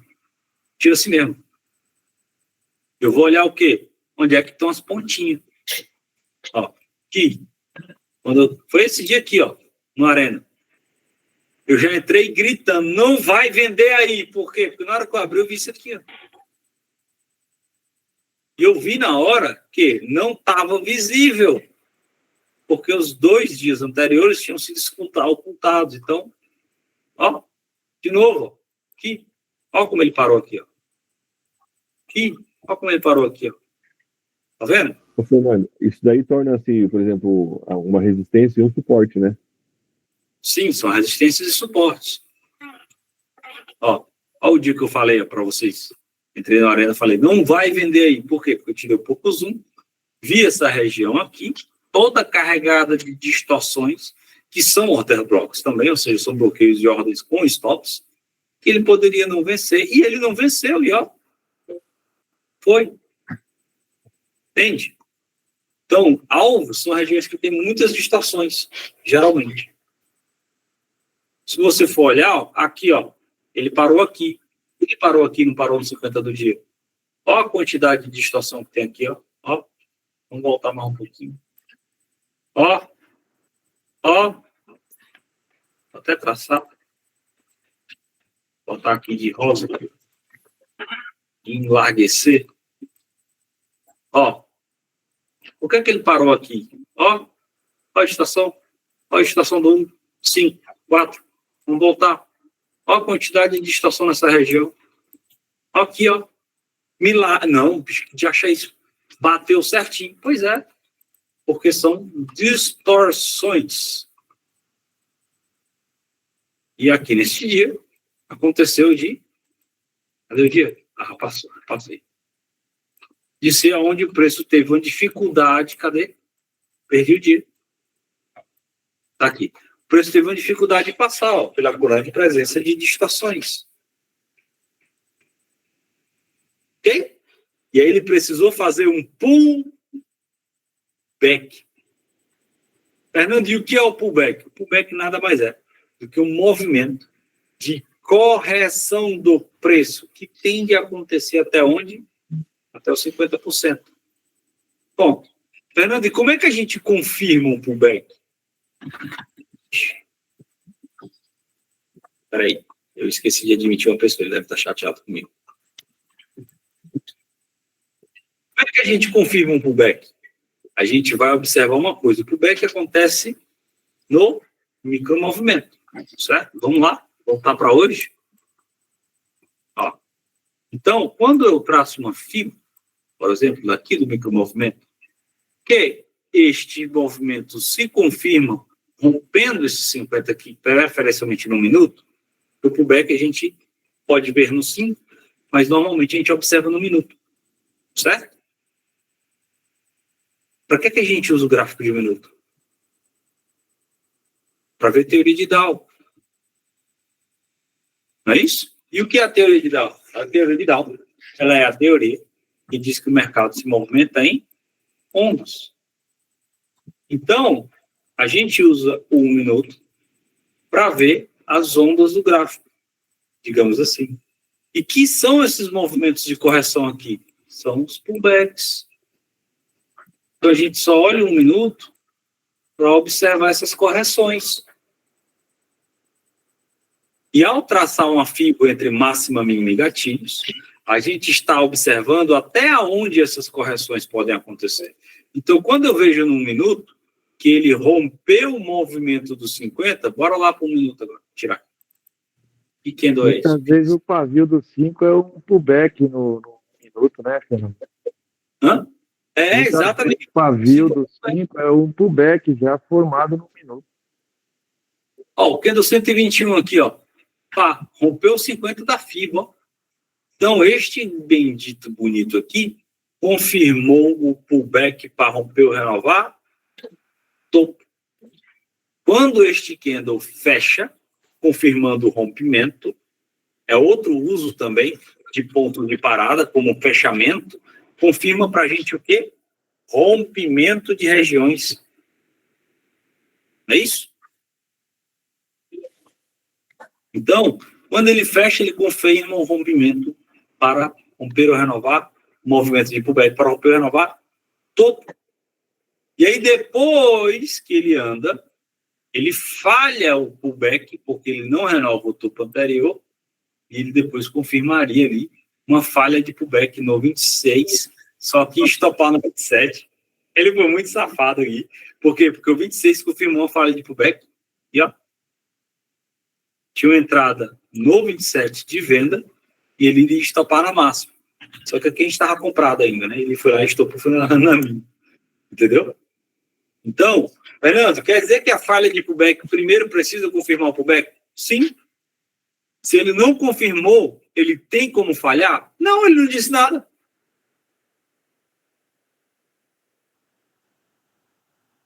Estão entendendo?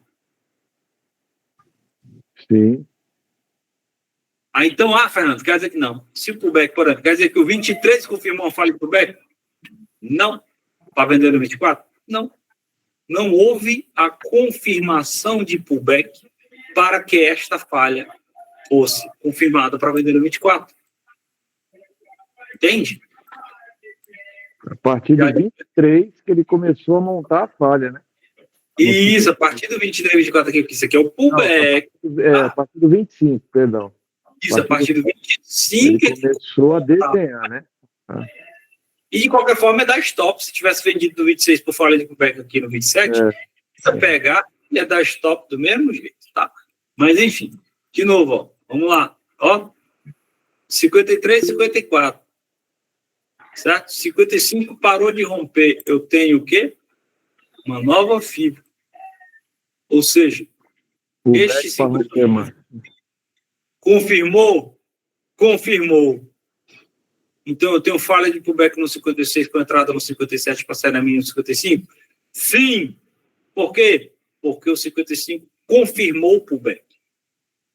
Quando ele não cumpre a função dele, que é romper ou renovar essa máxima, e ele volta para baixo do 50, ele me diz o quê? Eu falhei e agora eu vou lá na minha no 55. Mas eu tenho que esperar o 56 confirmar o rompimento de volta desses 50. E esse foi bem sacana, né? Porque o 55 ganhou o gatilho do 53. Hein? Exatamente. Caramba, filho, aí é para quebrar o cara mesmo. Aí é para arrebentar com a boca do balão. É doido. É por isso que eu não gosto do índice. O índice é muito terrível. Oi, Jonathan? É um dos motivos de eu não gostar do índice, cara. O índice é terrível. Rapaz, fale mal do meu índice, não. Fale mal do meu prefeito, não. Ah, rapaz, quem operou comigo na LNFX sabe que eu adoro manipulação. Amo. Fernando. Parece besteira. Oi. Rapaz, tu pode explicar de novo essa falha de pullback que eu não entendi. Tá, vamos lá. Deixa eu lá. Vou fazer mais setinha, segura aí. Ó. Eu tenho aqui, vamos supor aqui, ó, mínima, máxima, 50%, certo? Sim. Show. Aí ele faz assim, ó. Pá, pullback. Sim. Confirmou. 50 para romper e renovar essa máxima. Certo? Sim. Beleza. Como é que eu sei se esse pullback confirmou ou não?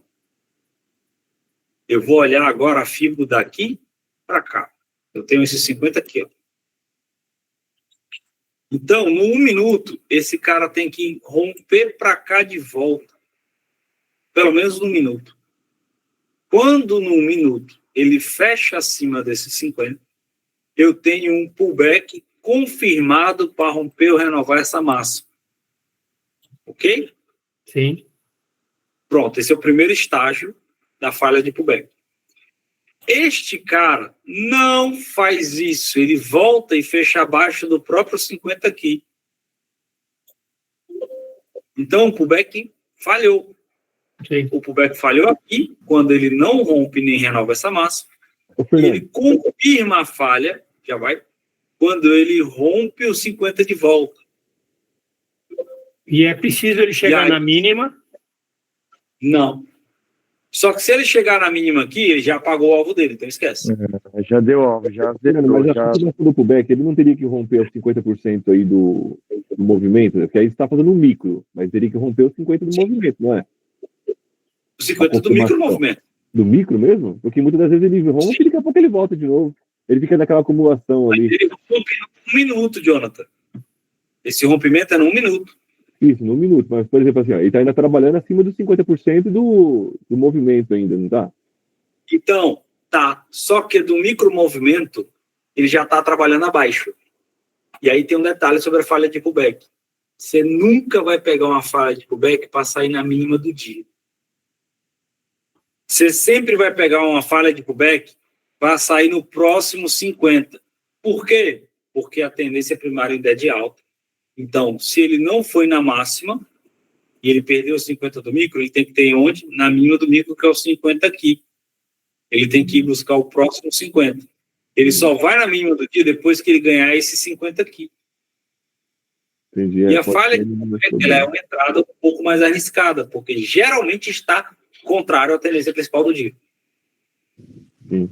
Mas paga Entendeu? bonito, mano, paga bonito. Quando paga, paga bonito, eu não vou mentir. Você é doido. Já pega parcial na mínima, já desloca o médio lá para cima. Se tiver numa região vendedora, ixi, vai despencar. Normalmente é isso mesmo. Mas eu sempre tenho essa atenção com esses 50 aqui, ó. Eu nunca faço a falha de pullback e não olho para esse cara. Por quê? Porque às vezes esse candle aqui já faz assim, ó.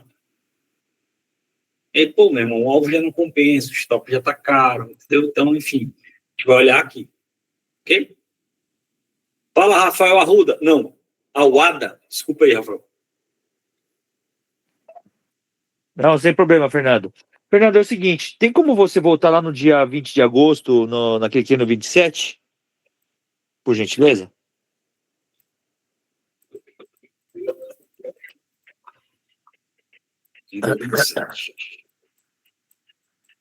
Ok.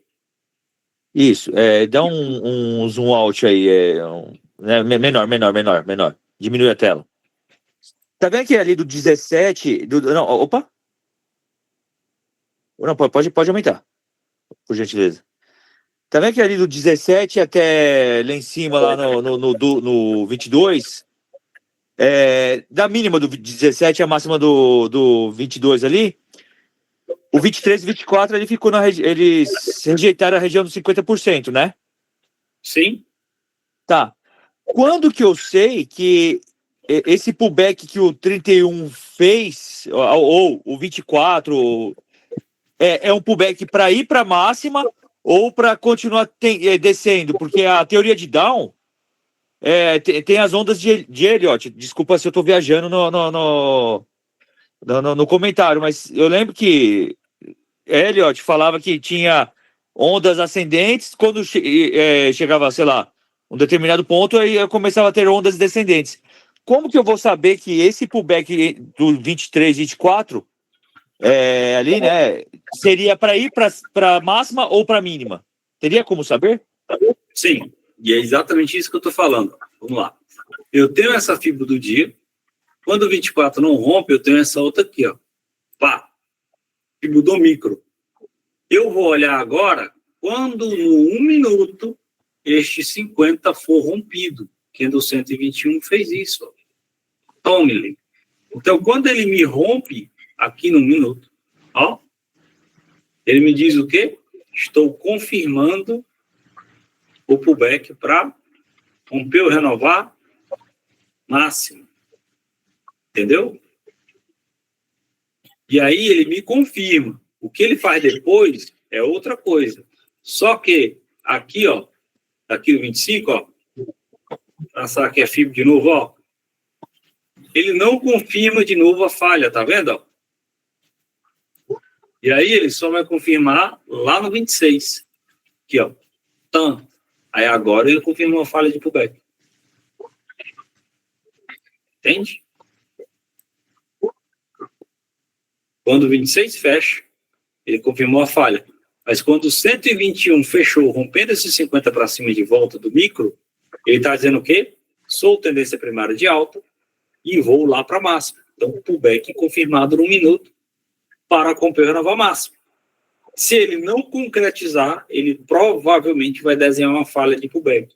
Uma vez que ele desenhou essa falha de pullback, como é o caso do 26, e fechar abaixo desses 50 aqui, ele tem que confirmar, esse 50 aqui agora, ó, ele tem que confirmar a falha, que é fechar abaixo desses 50, que é o 26. E aí o 26, após o teste, ó, o 27, tinha pego a ordem, no segundo candle tinha estopado a ordem por falha de pullback e depois tinha ido lá no alto, porque ele estava sendo safado hoje. Entendeu?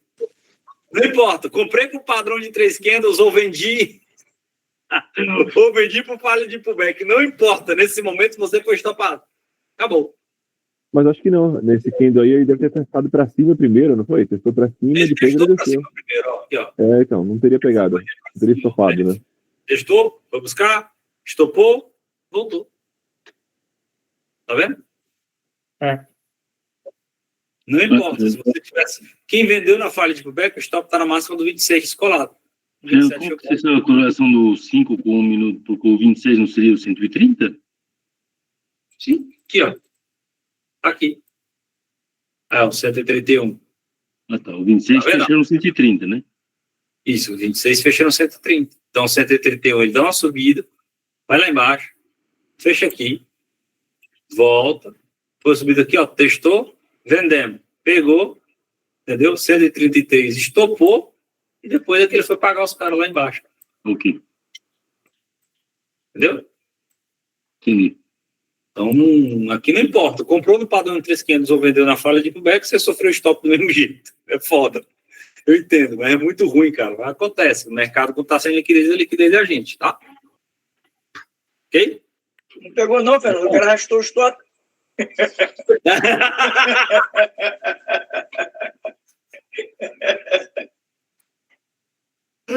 Ô, bicho, vocês são foda. Vai gravar. Ai, senhor, vocês são horríveis.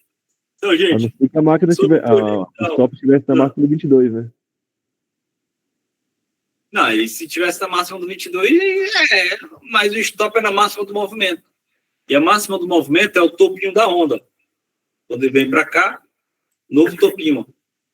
Vem lá, stop, voltou, ninguém foi. Entendeu? Então o stop é sempre no topinho da onda, ou seja, se o topo da onda aqui está no 26, que foi ele que fez, ó, o stop está aqui na máxima descolado. A venda só seria no stop na máxima do 22 se a venda fosse do 24. Aí o stop estaria na máxima do 22. Se a venda era no 26, o stop era na máxima do 25. Ok? Fernando, por que tantas vezes o preço rompe o gatilho e depois falha o rompimento? Paz, é melhor a gente falar sobre isso no próximo encontro, Sidney. E aí a gente vai falar sobre gatilho. Então anota essa daí para lá? Pode ser? Sim, Elton, tá gravado, tá?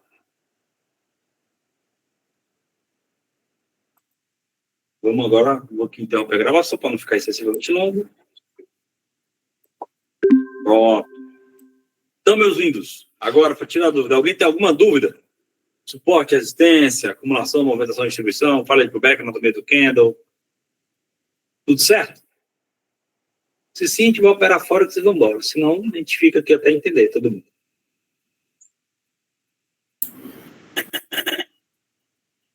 Não? Tem certeza, Denise? Posso perguntar?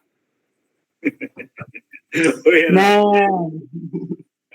Boa noite, Fernando. Boa noite. Eu vou ser honesto, às vezes eu tenho dificuldade de enxergar a falha de pullback. Pois é, a minha resposta para ti, Leonardo, é porque tu está tendo dificuldade de enxergar a confirmação do pullback. E o que, de fato, o pullback vai fazer. Porque o que é que acontece? Se eu tenho um pullback que vai renovar, que é para renovar um topo, ele precisa confirmar. Então, quando ele confirma para mim num minuto, ele está dizendo o quê? Ele vai romper ou renovar o topo. Então, eu estou esperando que esta máxima seja rompida ou renovada. Mesmo que seja só uma renovação e faça isso aqui, ó. Aí eu já tenho uma rejeição de topo, que é outra coisa. tá? Mas vamos imaginar que não foi isso. Ele não fez isso, certo? Eu estou esperando a renovação da máxima. Essa renovação não acontece, ele faz só uma coisinha assim, ó. Opa! Então nós temos uma falha de pullback. Eu preciso agora da confirmação. Como é a confirmação? Agora eu vou traçar essa fibra. Primeiro eu traço essa fibra aqui, ó. Pá. E aí eu vejo a confirmação do pullback. Tá acompanhando, Renato? Me abandona, Sim, senhor. não? Sim, senhor, estou acompanhando. Aí você veio pelo 50% da maior, né? Abaixo de 50. Não, 50% do micro que é da queda. O micro da queda, do pullback. Certo? Depois que ele confirma e ele falha, ou seja, essa máxima não foi rompida nem renovada, eu agora vou ter esta fibra aqui, ó. Ok, Renato? Certo. Agora eu tenho esse 50 aqui, ó.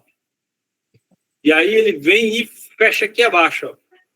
Confirmada a falha de pullback para romper e renovar a mínima agora. Então tem uma entrada de venda aqui. Quando este candle fecha, eu tenho uma entrada de venda após o teste do próximo. Até onde? Até essa mínima. Tá. Obrigado. Clareou bem, viu? Show! Show, muito obrigado. Bora, hoje eu saio entendendo fala de pullback. Tira a foto. Tira a foto, hein? Tira um print. Louvado seja Deus. Deixa eu printar a tela. O Moroni tem uma pergunta, Moroni. Não vai perguntar nada. Que é isso, Evandro? Deixa o Moroni em paz. Vocês dois se amam, né, bicho? Eu não vi que se o Moroni pegar e dizer assim, eu não vou mais assistir a aula, não. O Evandro não vem mais, não, bicho. Eu não venho mais, não.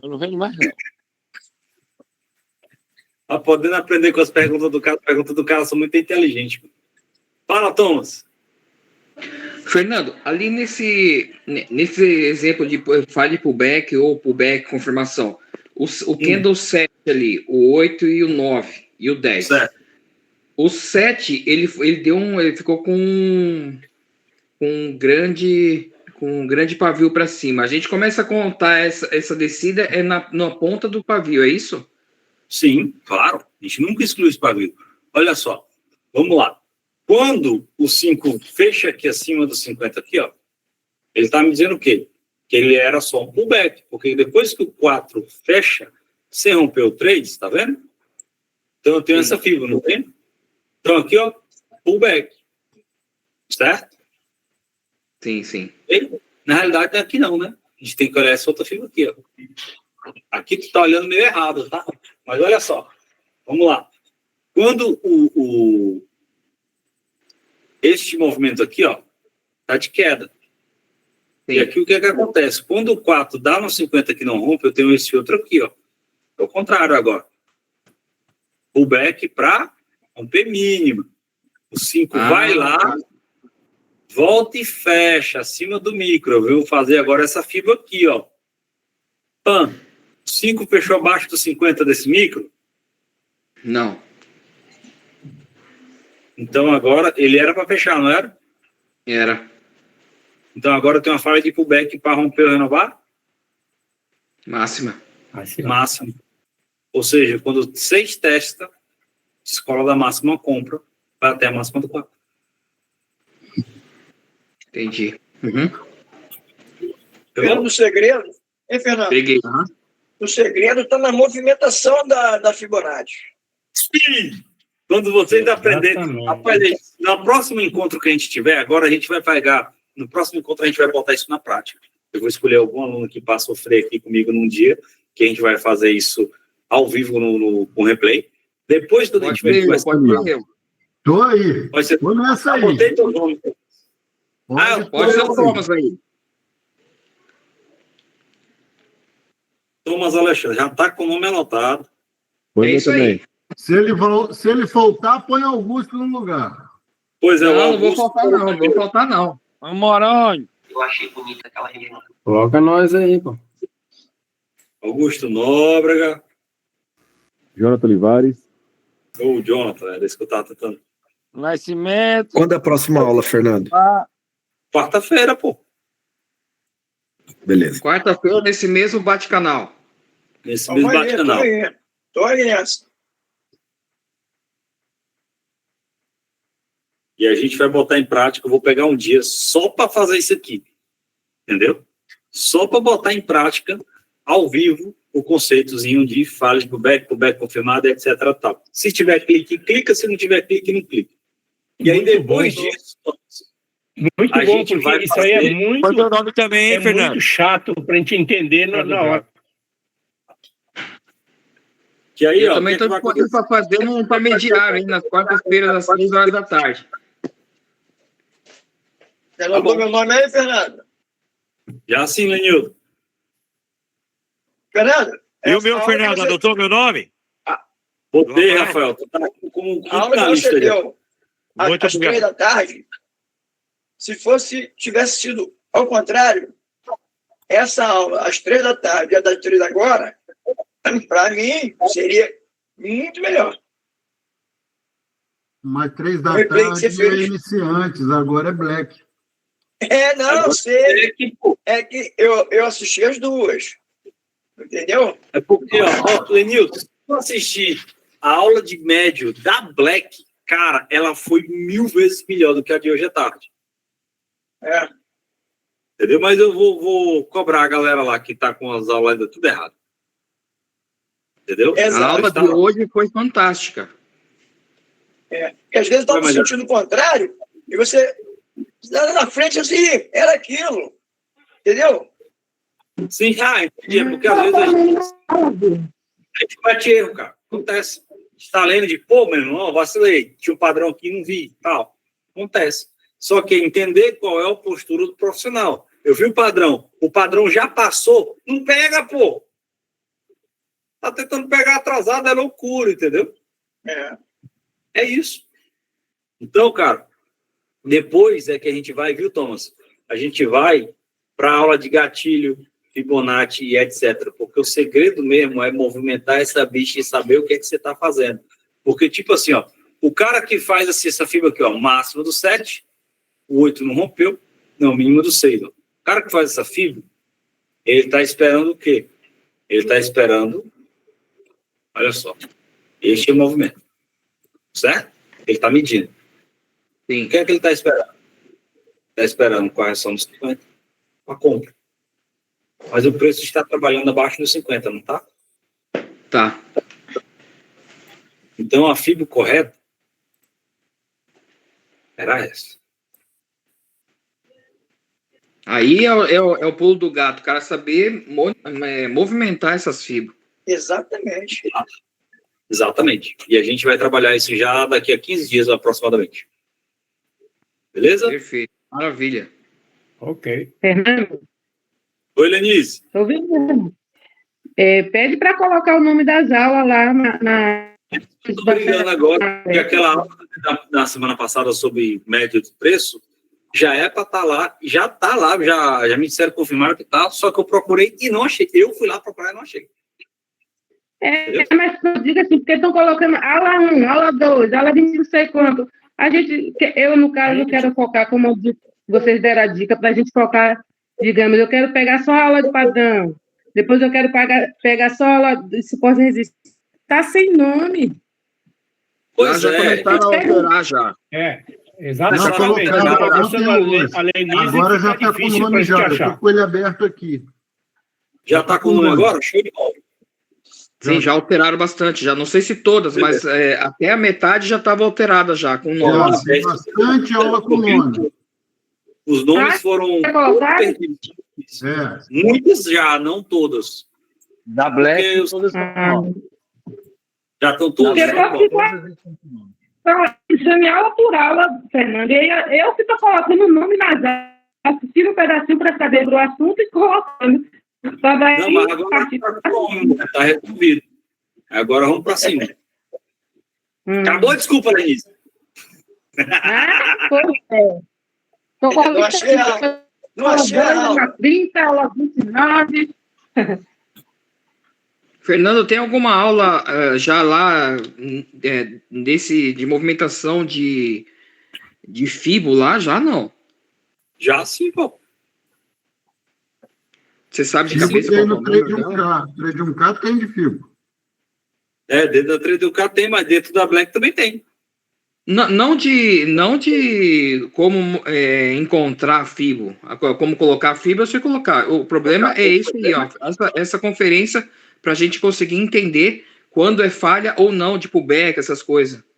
Sim. Dentro da Black eu acredito que tem. Tem várias coisas explicando assim o tipo de entrada que é.